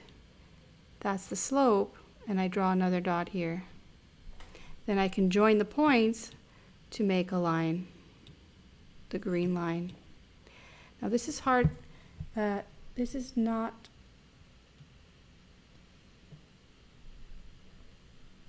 Well, let me do it another way, just so you can see, because this is hard to see. That's how you apply the slope.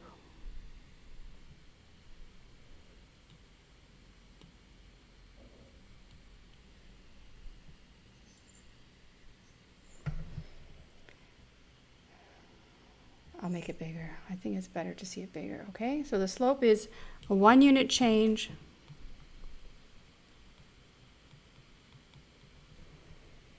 so I went from the intercept, which I know lies on the line, and I increased by 1 unit, but then I have to change y by 2 units.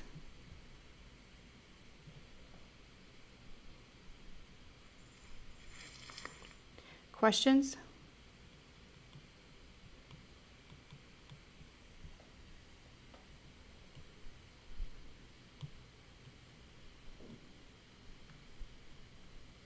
And then with that, I make my line.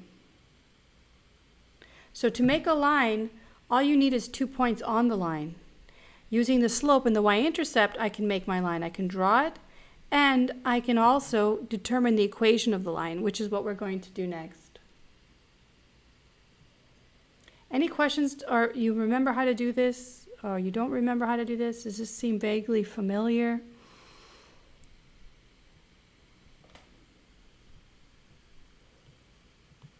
So if you want to review this concept,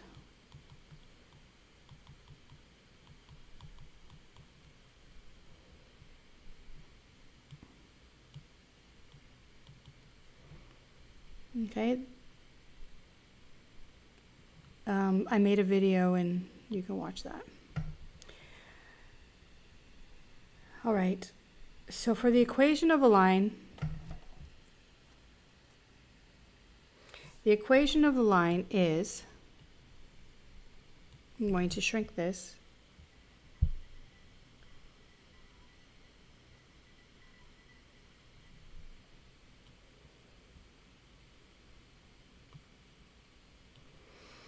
A plus bx equals y. That's the equation of a line in mathematics.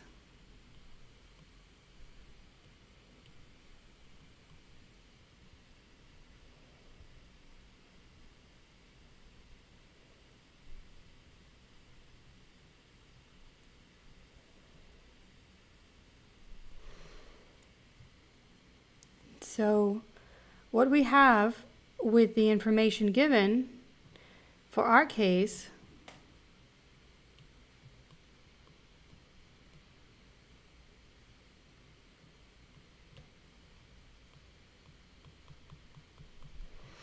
is the statistical prediction line. The prediction line would be written as y hat equals a, what's a? A is 38 plus b, which is 2, x. This is in statistics. Can somebody tell me why we do it like that?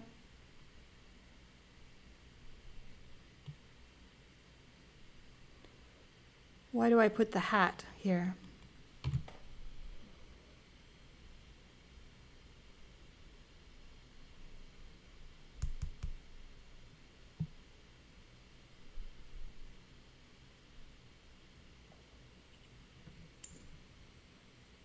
like a sample, huh? Say it again. Sample? Because it's, yes, because it's a sample, but what does the hat imply? What is the chapeau? Why do they do that?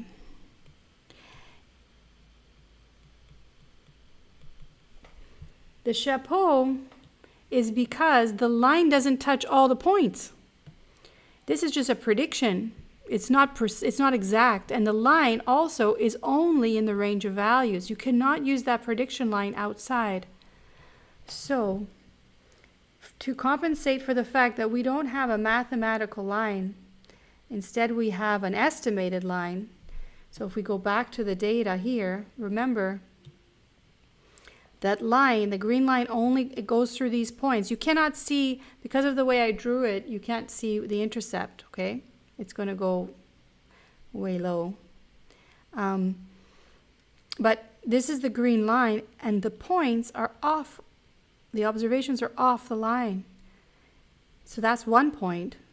The actual values don't fall exactly on the line. And the other thing is that line does not extend like a mathematical line would into infinity on either end. So to remind people that it's a statistical line with the limitation of this range, we use the hat, the chapeau, as well as reminding them that it represents all the points or observations, but the observations do not fall on it. Okay? So that's how we write the prediction line.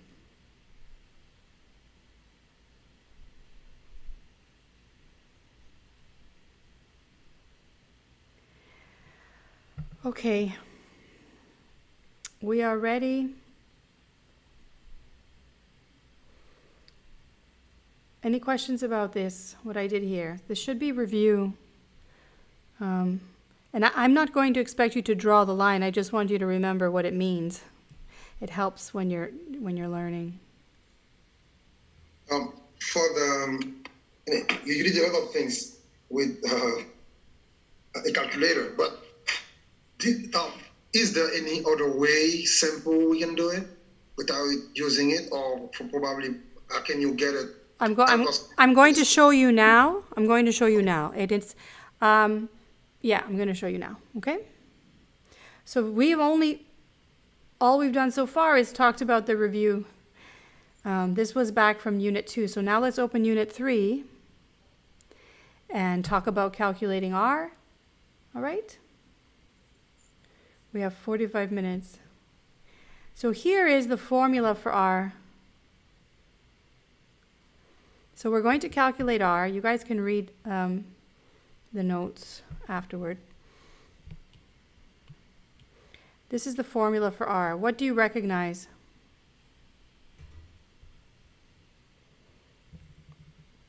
What looks familiar? We get R at the end.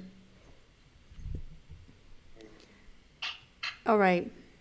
I don't know how many of you watched my video for standard deviation, but and I'm just going to repeat. So what you see here are the means and the standard deviations, right? But what do you see about the relationship between them in this bracket? Does this look familiar to you? So, teacher, in Yes. this formula, we have to calculate X bar and Y bar before. Yes. And remembering, in the calculator I showed you, you get it automatically. It comes out, so that's very useful. But okay, besides that point, right now I just want you to look theoretically at what's happening. What is this?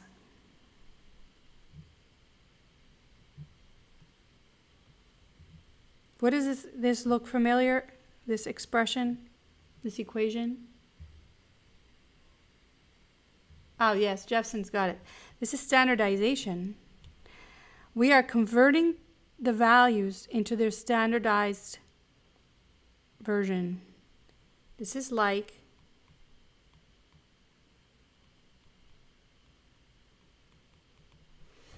all right, or y minus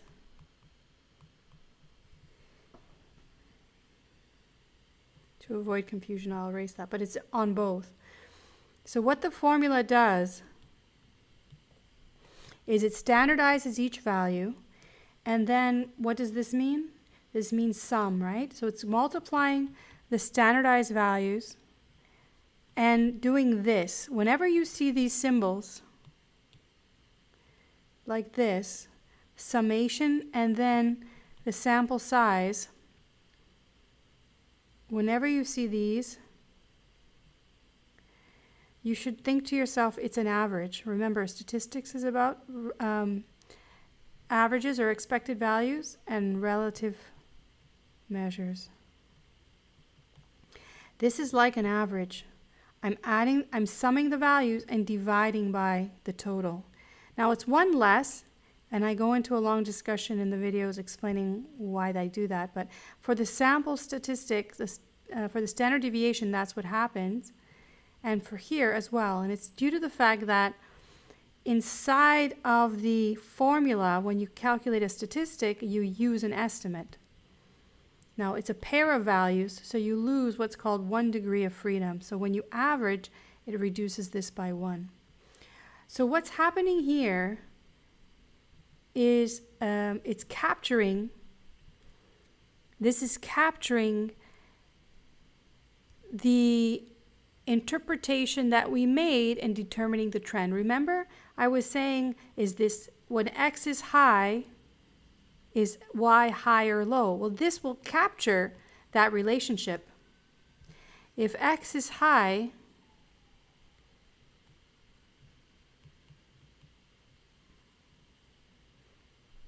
I'll make this bigger.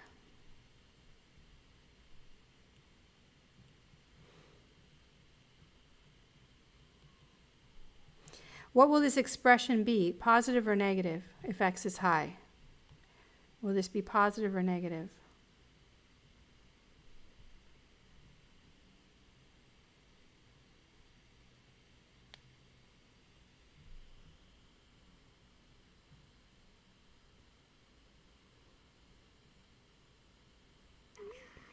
It depends on the value of X bar. No, high. Remember, high means, what does high mean? High means above the mean.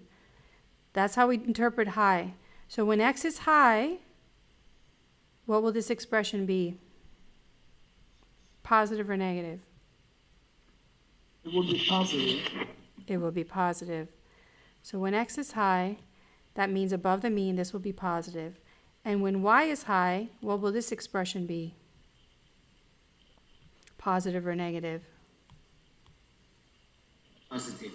Also positive. You see, if it's a tendency for X to be high, when Y is high, this will contribute a positive to the sum. What about when X is low and Y is low? What will that do? Negative. So X low and Y low, what will happen? Positive. Right? Oh, it will be positive because they're multiplications. That's right. You see? So this, when X is low, this will be a negative, like you say. So this will be negative. But this one will also be negative, and a multiplication of a negative and a negative contributes a positive.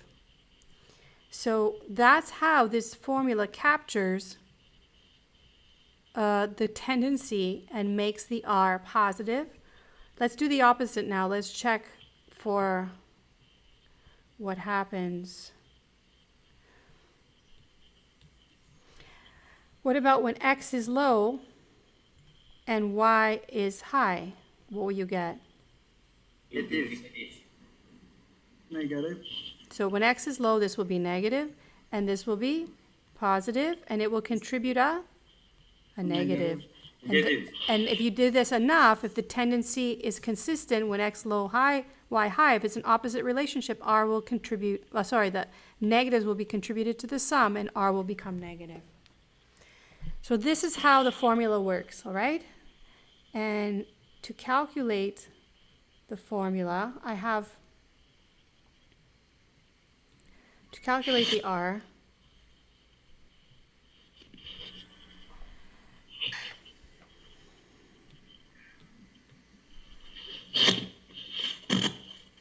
There's several exercises that I provide you, but I want to make the point, I want to emphasize that just a few things first, okay?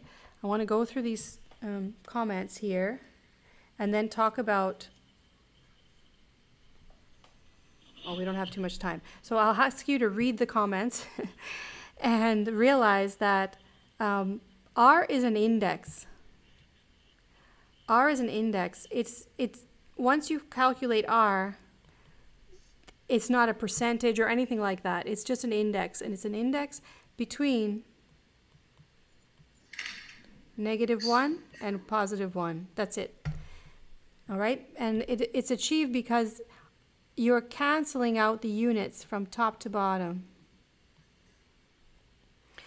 Remembering also that, right, so if you have a measure on the top and you divide by the same unit measure on the bottom, it cancels and leaves an index. No units for this variable, or sorry, this statistic.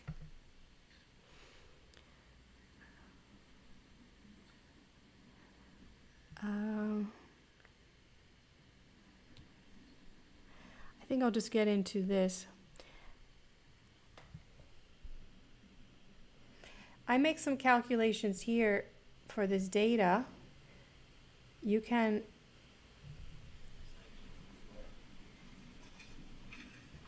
this will demonstrate the formula as well, how the formula is applied. And here, like you mentioned, you will need X bar and Y bar and standard deviations of each in advance to be able to compute R. Okay, so you need to practice, you need to practice this with the table, making this calculation.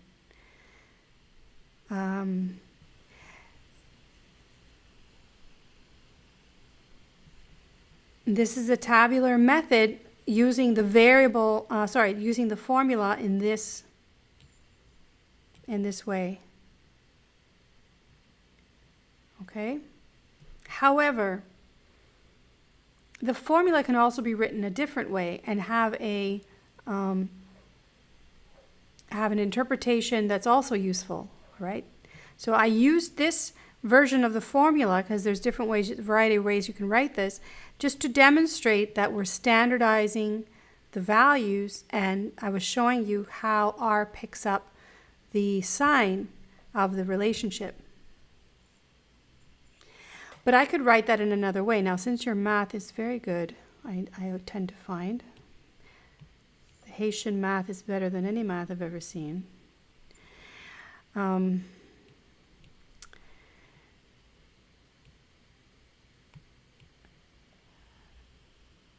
This can be written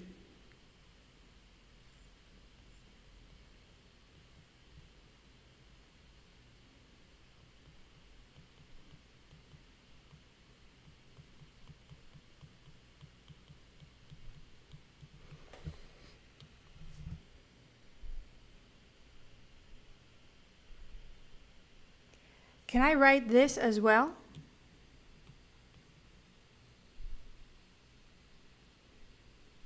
Is there any harm in writing this expression for R like this instead?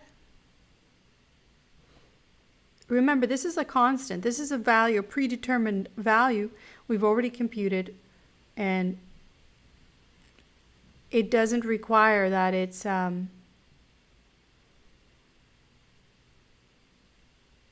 put here. It's just like a number, like it's been determined here and here. So I can factor it out and put it here. In fact, I can write this like this.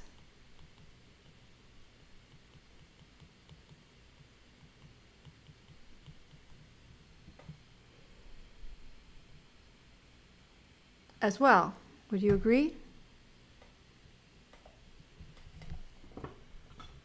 We lost sound.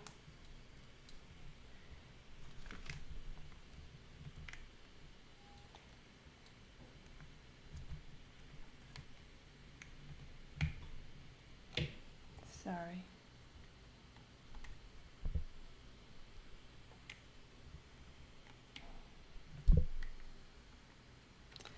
I can't seem to put this. Okay. Sorry, I lost the speaker. Okay, so these are. Well, Yes? yeah, that is the same thing. Or it can be 1 under 9 minus 1 slash, anyway, in parentheses, x s y. So that should be the same thing. Yeah, this one should be the same. So what is this? Does anybody recognize this expression? What is that called? I'm going to write a different one.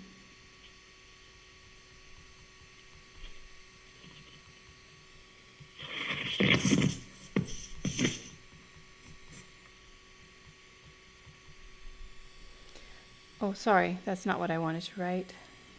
And why?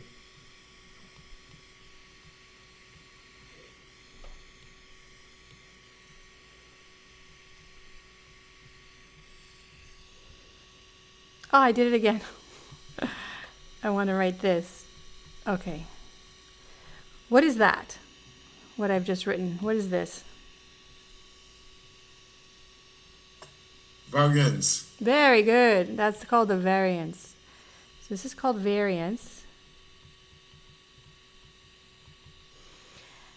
And so what do we call this other one?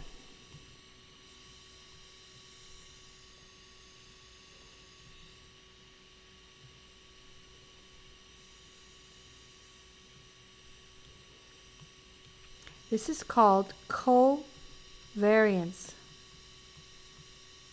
Similarly, it captures the variability relative to the mean, but it does it simultaneously in both directions. So this is called the covariance. Now that you see that, an interpretation of R is very elegant here because it shows you that R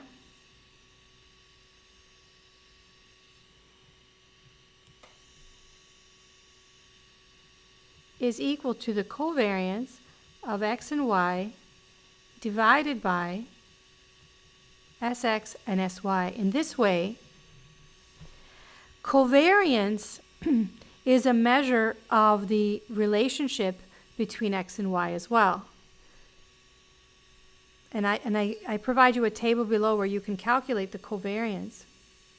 The covariance picks up, but what is special about R?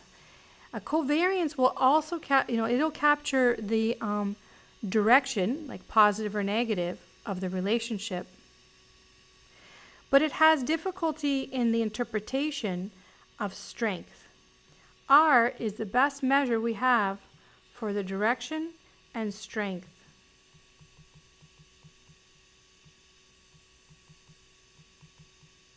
Why?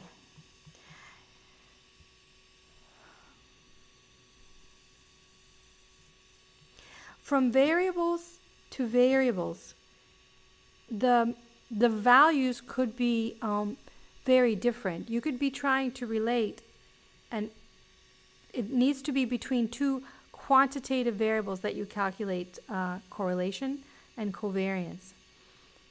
Two quantitative variables could have very different scales. And when you end up with a number for covariance, making this calculation, the number might not be familiar to you. So you won't know, is that high or is that low? You'll have trouble with that. R reduces the relationship of x and y to an index between -1 and 1.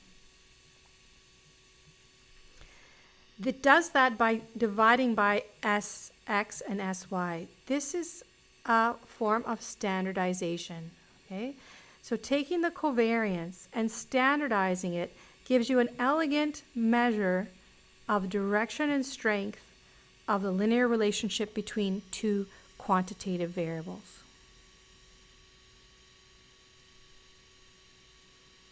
Any questions?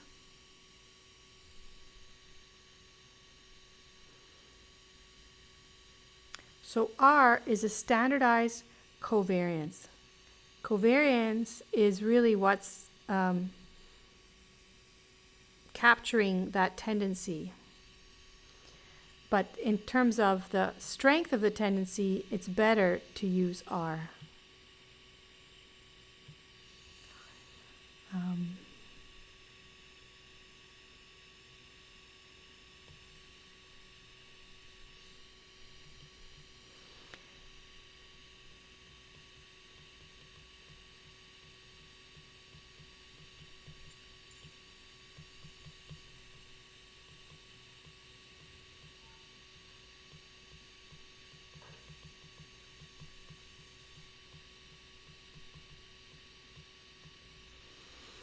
Okay, so R captures the direction and strength of a linear relationship between two quantitative variables.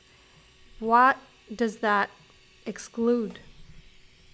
Well, I cannot take a correlation, I cannot compute or interpret a correlation between qualitative variables or one quantitative and one qualitative. I cannot use this statistic to do that. Okay, so for example,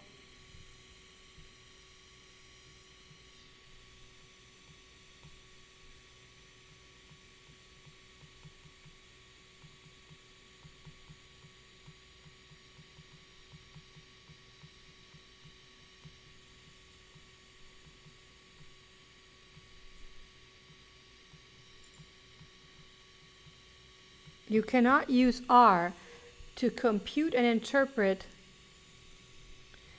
the relationship between gender and income. Gender is a qualitative variable.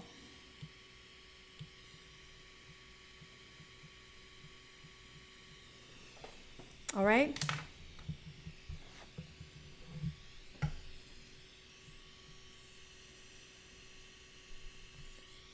Okay, so we have two formulas. I'm going to, you're going to need to know about both of them. And you can make these calculations using Excel, using that calculator. If you have a calculator different than mine, but it has statistical mode, you can find the manual in your home, or you can get a manual online and learn how to use the stat mode to facilitate the calculations, right? And Taylor can work with you on doing that. So I have all these examples here. This video, I discuss how to draw a line if people need a review of lines because of what I'm going to do next.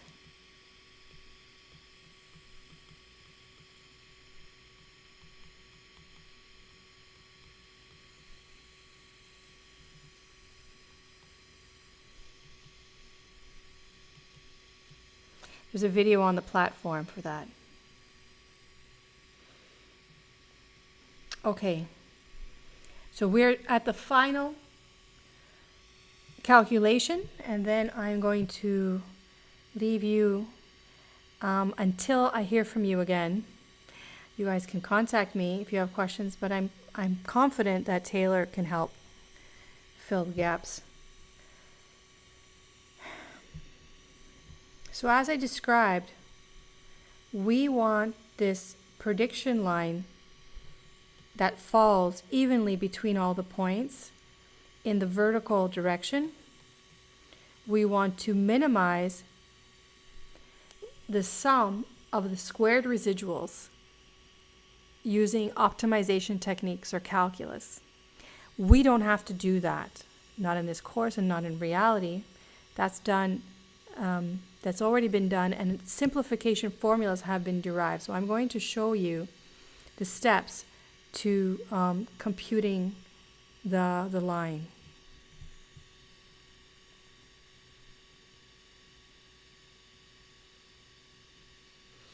I'm going to use, let's use the numbers that we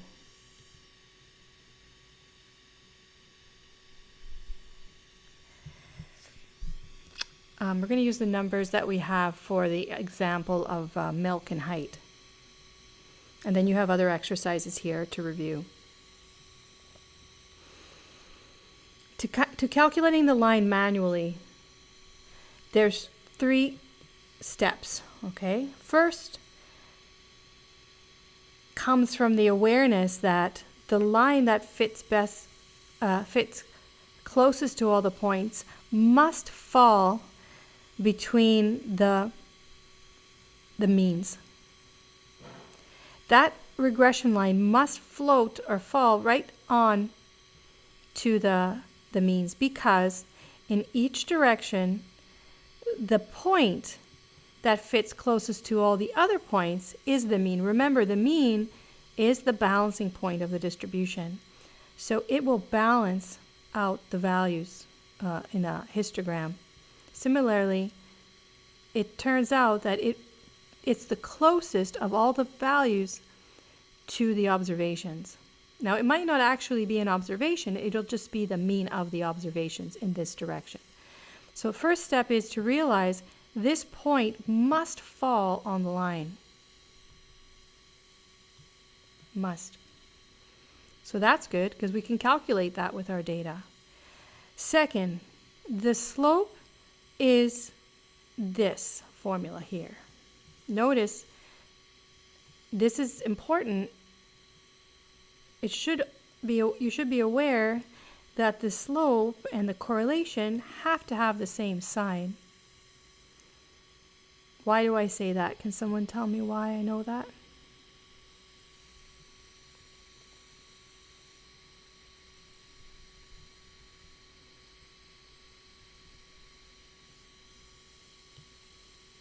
So the question was, the slope and the correlation have the same sign. How do I know that? It has to, right? The slope, if it's going up, R should be positive. If the line's going down, it should be negative. And in the formula that I'm giving you, the standard deviation is always positive.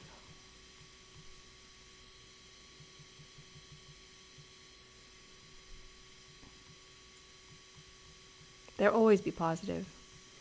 Because remember, for standard deviation, it is calculated with a formula that takes the square root of the variance. So these will always be positive. So this is it. This is the slope formula. You're going to, and this was determined by calculus and statisticians computing very simple formula for finding the slope of your regression line. You can, it's a formula you can put on a sheet of paper with formulas that you consider on a formula sheet for study and for exam writing. Or you can remember it. You remember that it's R times a ratio, and the Y precedes the X.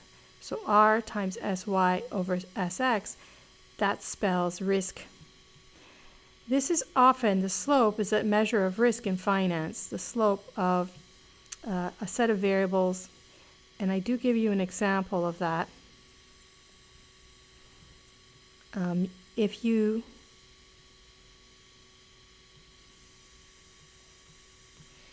the Y is a measure of the returns to a certain stock, and X is a measure of returns to something like a market index. So these particular variables, the measure of the slope between these observations or pairs of observations, the slope is a measure of the risk associated with investing or putting this particular stock in a portfolio. Now that's more information than you need, but basically that's where I get this from. In finance, it's a measure of risk. How sensitive your portfolio returns are to this stock, introducing a stock. All right, so that's just extra information. This is the formula. So you will have a point.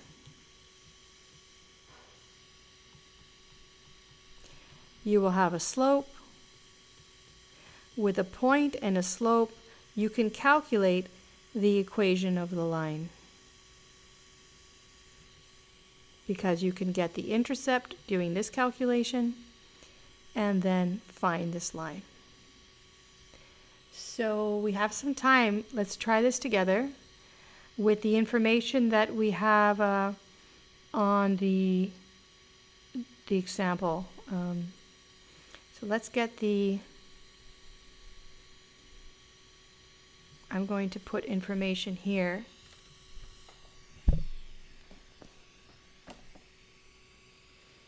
Remembering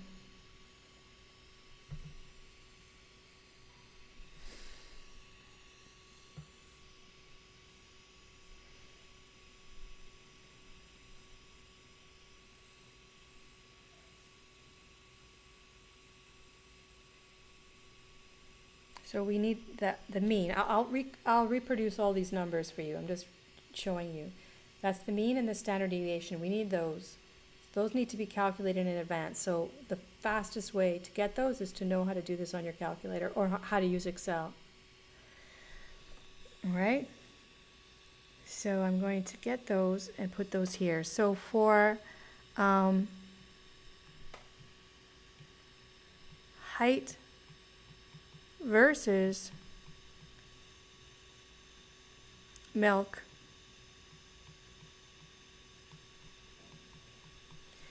we had, so this was y. The y always comes first and then the x. So we had the information y bar, sy, x bar, sx,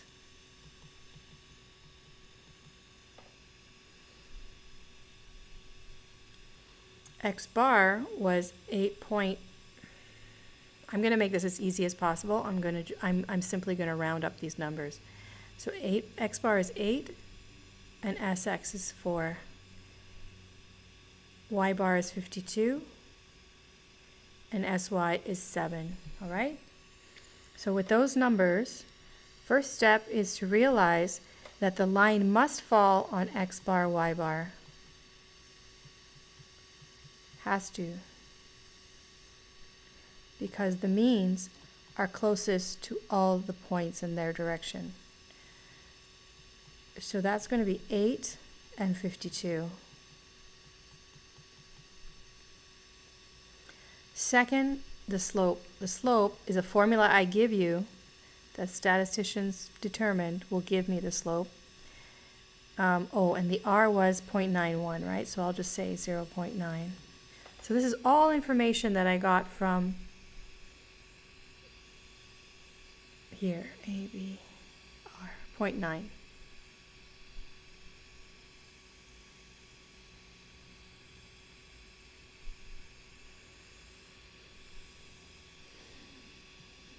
So B is simply calculated like that.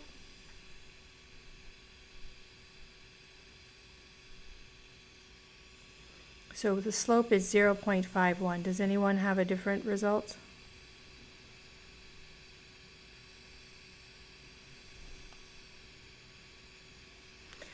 I'm just going to use 1 decimal place.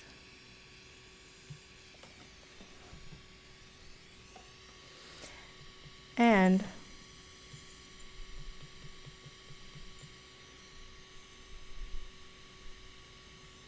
we want to find y hat equals a plus bx. That's our goal.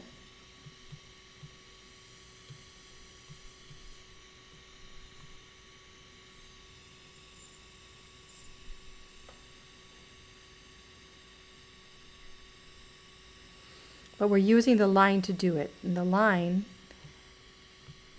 is y equals a plus bx. So this is what we want. Let me move it over here.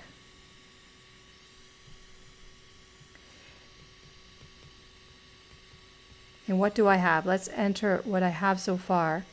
I have a slope and a point.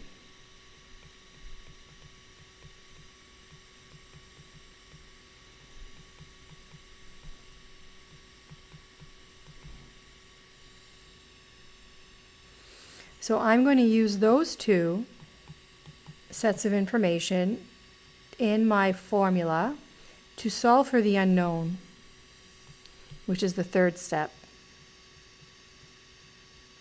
Find A, the y-intercept.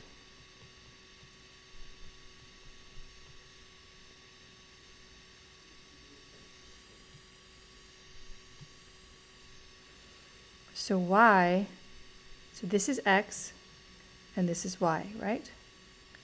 So x is 8.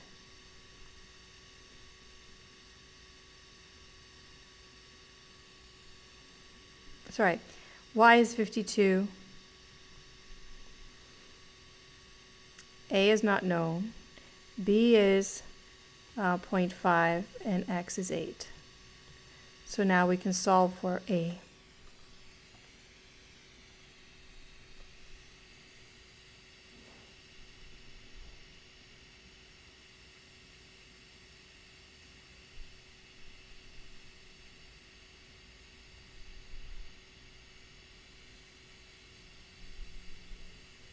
What do you?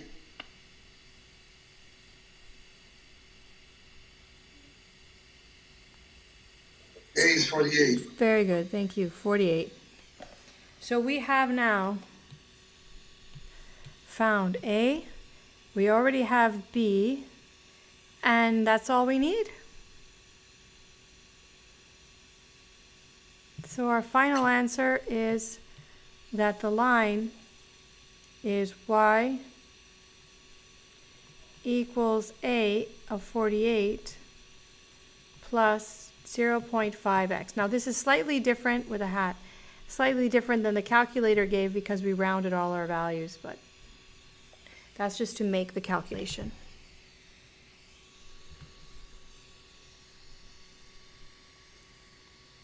Any questions?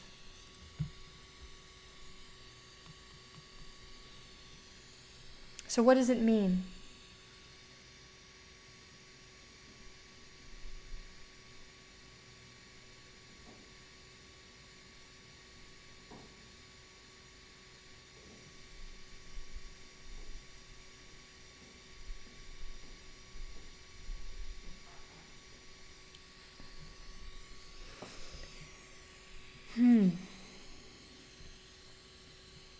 It's supposed to be like when you Sorry. increase x by 0.5, you should add 48 on it. Did I do something wrong? That's Do something wrong? X mean, hold on a second. S6. Sorry.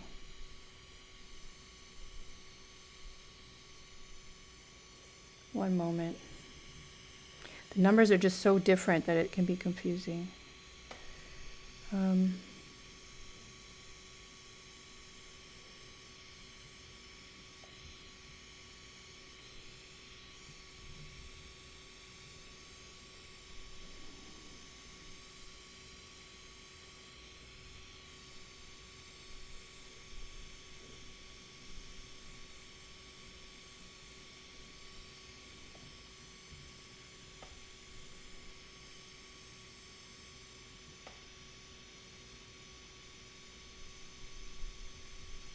Yeah, they're just the decimals really change the values. Okay, so let's interpret.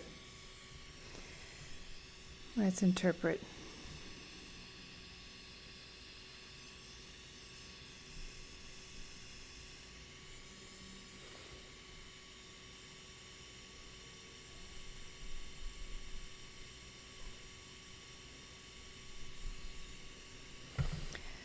So it means with the values that we used,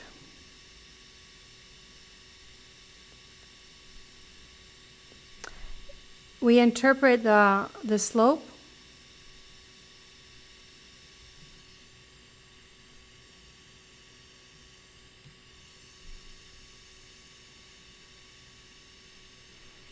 slope is equal to 0.5 over 1.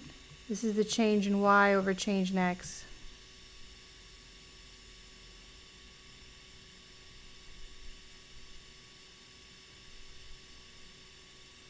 So when cups of milk are increased by 1 unit,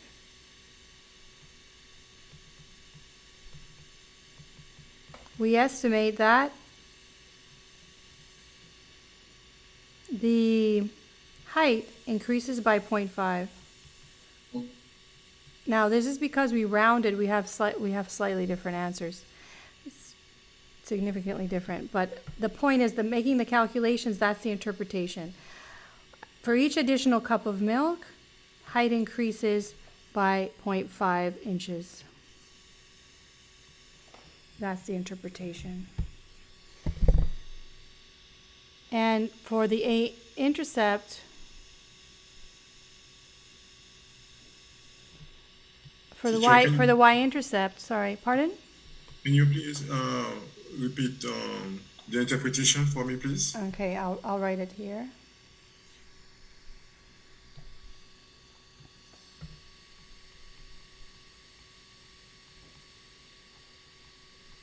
For each additional cup of milk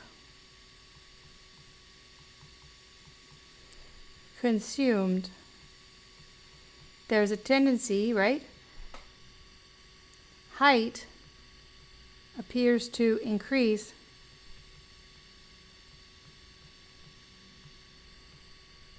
by 0.5 inches.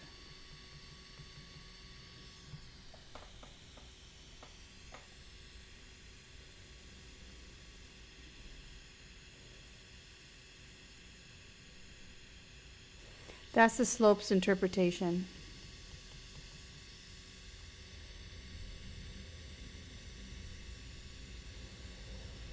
For the interpretation of the A,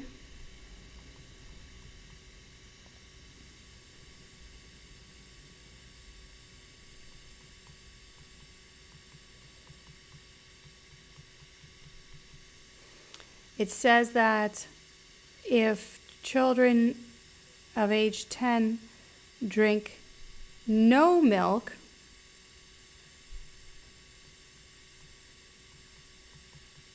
what can they expect their height to be? So A is an interpretation of where x is 0, so no milk.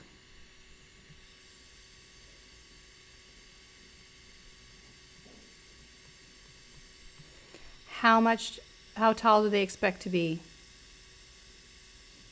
48 inches. Okay, that is the interpretation of those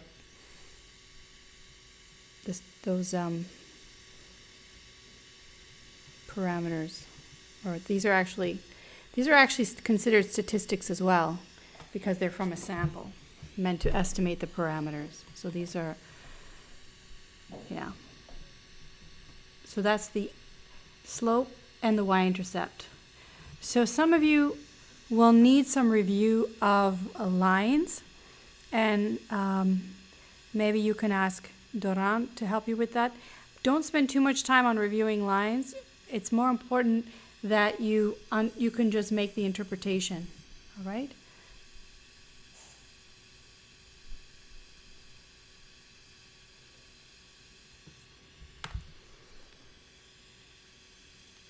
Any questions?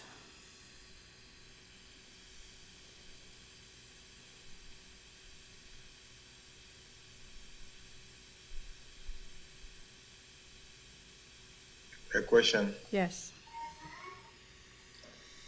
I'm a little lost about the slope 0.5. Yes. Why it is different than I'm sorry. one way? It was just because of the rounding, I think. It shouldn't be different. It should be 2. Thanks. Obviously, you're paying attention. Oh. You notice. It was just because we rounded, I think it got affected. Okay, okay. Yeah, very drastically affected, but yes, you're right to notice it. It was very different. That's why I went back and looked to make sure. But this anyway. The point of this was the the steps. So focus on the steps. This is different because thank of you, the thank you. rounding. Yeah, sorry. Oh, wait. It's not. I did a mistake. I did do a mistake. I did. Thank goodness. I wrote it wrong. SY over SX. That saves us from being confused. I'm sorry if I confuse anyone else. This should be 7 and 4. I don't know how I forgot. I think I'm just tired. This is 7 and 4. Can everybody see that? I messed up the formula.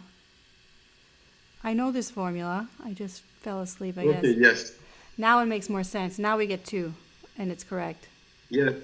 Thank you. And now I have to fix this. Oh my goodness. I'm sorry. And at the end and everything. Okay, so let me fix that. This is 2. I should have noticed. I just couldn't believe I wrote the wrong formula. And this is 2. Now let's do the interpretation for 2. We get to do another interpretation before we leave. So I can fix this. So how would we interpret this?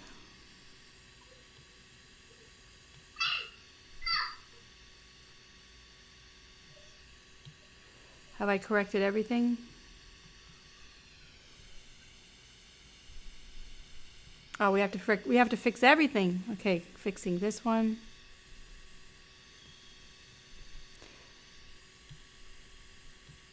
Two. 16, 52. Should be 38 or close to it. I really apologize. Yes, okay, good. Thank you. The slope equal to. And the slope is 2. Okay, did I get everything? So now let's do the interpretation of the slope. For each additional cup of milk consumed, height increases by 2. Right. Now it's better. So don't mess up the formula like I did. Don't be hasty. So that's Or that. just look also here, No, slope. 0.5. instead of 0.5 with 2, for A also 36 instead Thank of you, 48. 36.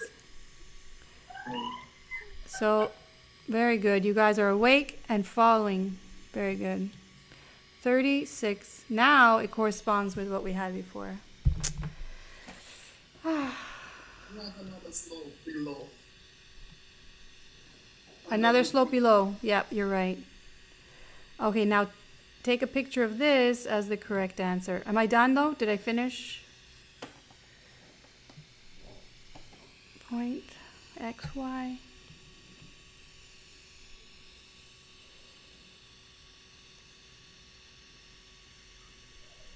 Now that's correct. So you'll get a very different answer if you assign X and Y differently. That's important to realize. Indirectly, we get something out of that. So you have to make sure you're using and interpreting or answering the right question, okay? We have to correct the interpretation of A also. Correct. Also, the A Interpretation of A. on the right, like instead of Yeah, up here. 48, yes, exactly, 36, and the Y also inches. Very good. What else?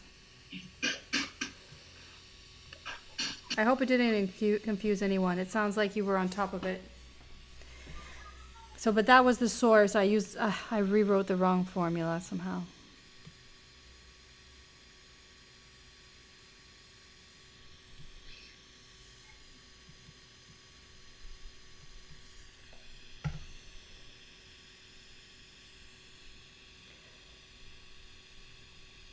Okay, so, it possible to just put two variation of y on variation x on the slope? Sorry, yeah, so sorry. Another mistake. Not 36, it is 2, like, what, the slope? The B, Professor, Yeah, I'm looking. What do you mean? the B equal R. Oh, this S1, one. yeah, it is 2, not 36. Yeah, I don't know. I got carried away. 1.5, something like that, but 2. There, thank you. What else? Oh,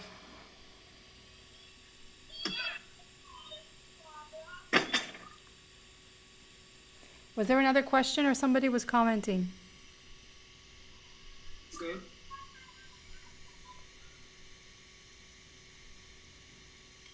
So,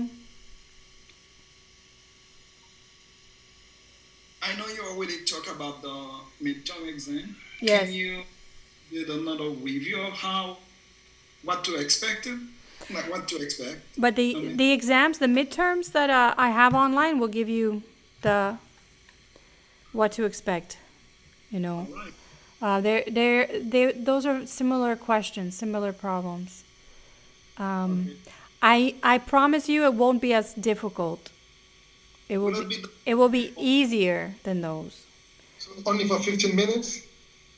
No, it's 3 hours. The test, Oh, okay. yes, Right. 3 hours.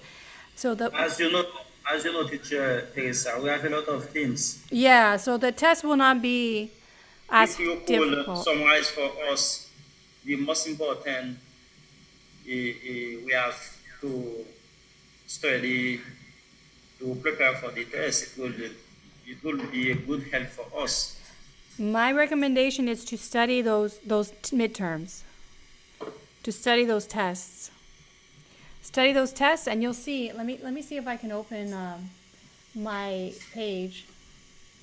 When you say that we have to prepare the unit 1, unit 2, unit 3, it's very a lot of things Right. to prepare. I know. I know this is a lot.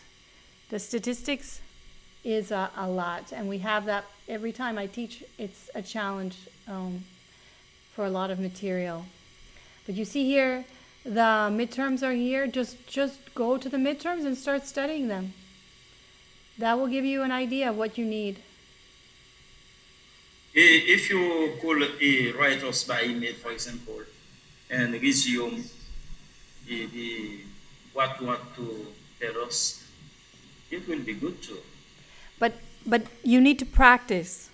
I've talked now for 24 hours. You realize, and Yes. now you have You to know- practice. You know, as you are speaking now, and we are face to face to a computer, so we can't write the most important of what to say.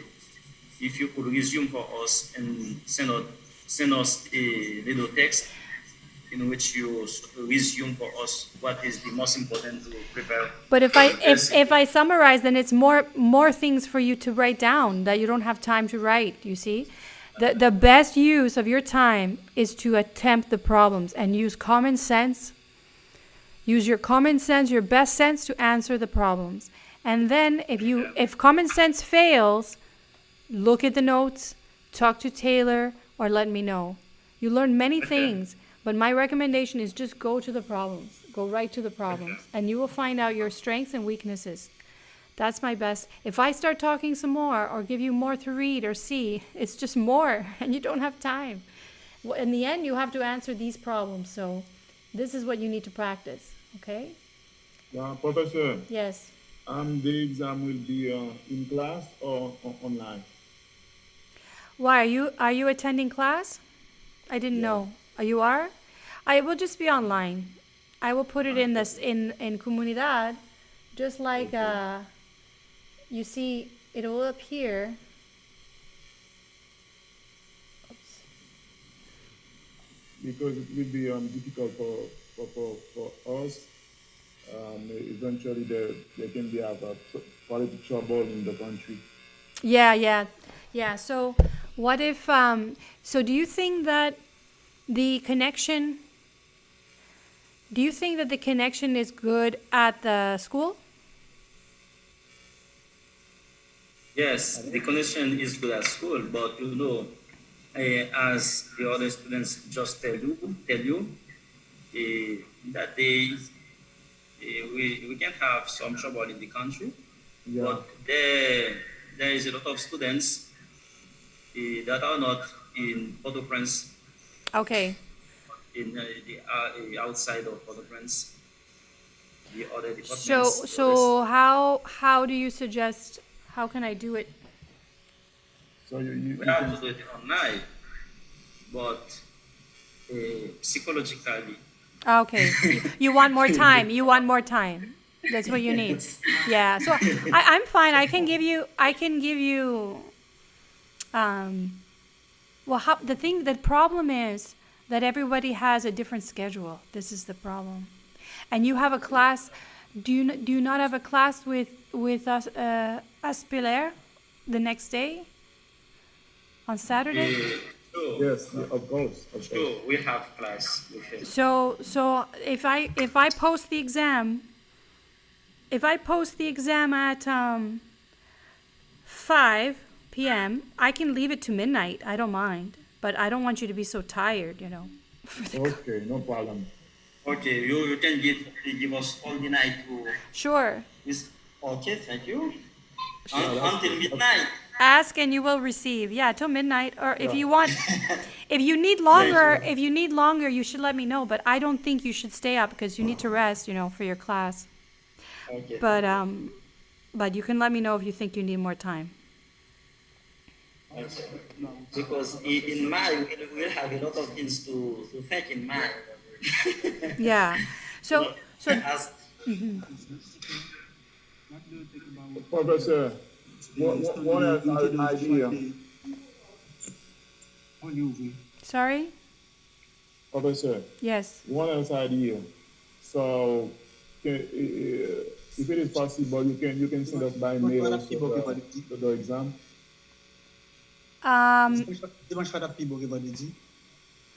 So how will you answer it? You email it back? vous commandez ça, collègue. So if you can email us also the exam, that can be a better solution. In what way? So that the internet connection doesn't break, you mean? Collègue qui parle de dimanche, nous commandons ça, mais sauf si c'est online,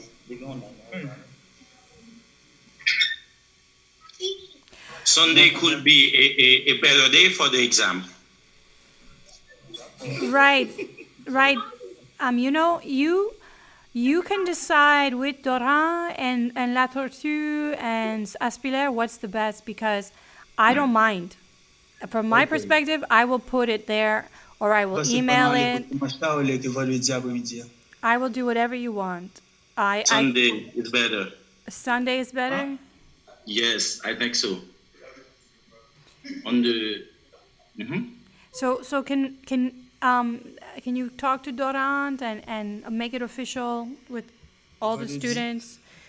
Dimanche pécole, pécal, hein? Non, dimanche là c'est parce que pour dimanche matin pécole, yes. Dimanche matin pécole. Yes. Non, même c'est pas volé le bon. Ou puis disposer vendredi après-midi, nous avons notre travail, vous comprenez? Pas de temps. Même collègue oublié s'il vient pour dimanche matin. Non, on a reporté pour dimanche, on a fait le vendredi après-midi. Même depuis c'est là quand moi je suis en train de pas aucun problème. Mais si non, je viens dans MBA dimanche pas bon moi-même. Non. On nous demande à Spiller pour le faire pour vendredi, samedi et puis dimanche nous composer. Mais Malval, examen si on a examen Malval. Et là quand il fait mais vendredi après-midi en pile nan nèg c'est vendredi travail dans après-midi, il pas fin trop si j'ai contraignant. Vendredi après-midi pas bon pour nous qui en province surtout. Non, vendredi après-midi pas bon pour nous. Il pas bon pour nous qui en province. Dimanche matin, bâton. Bien, oui, ou bien si dimanche matin, bâton. Monsieur Dame, on discute entre nous, après ça, après Dame, donc on est. Mais oui. Monsieur, gardez non, monsieur. On va discuter ce jour-là, et puis on a Monsieur, moi, je demande au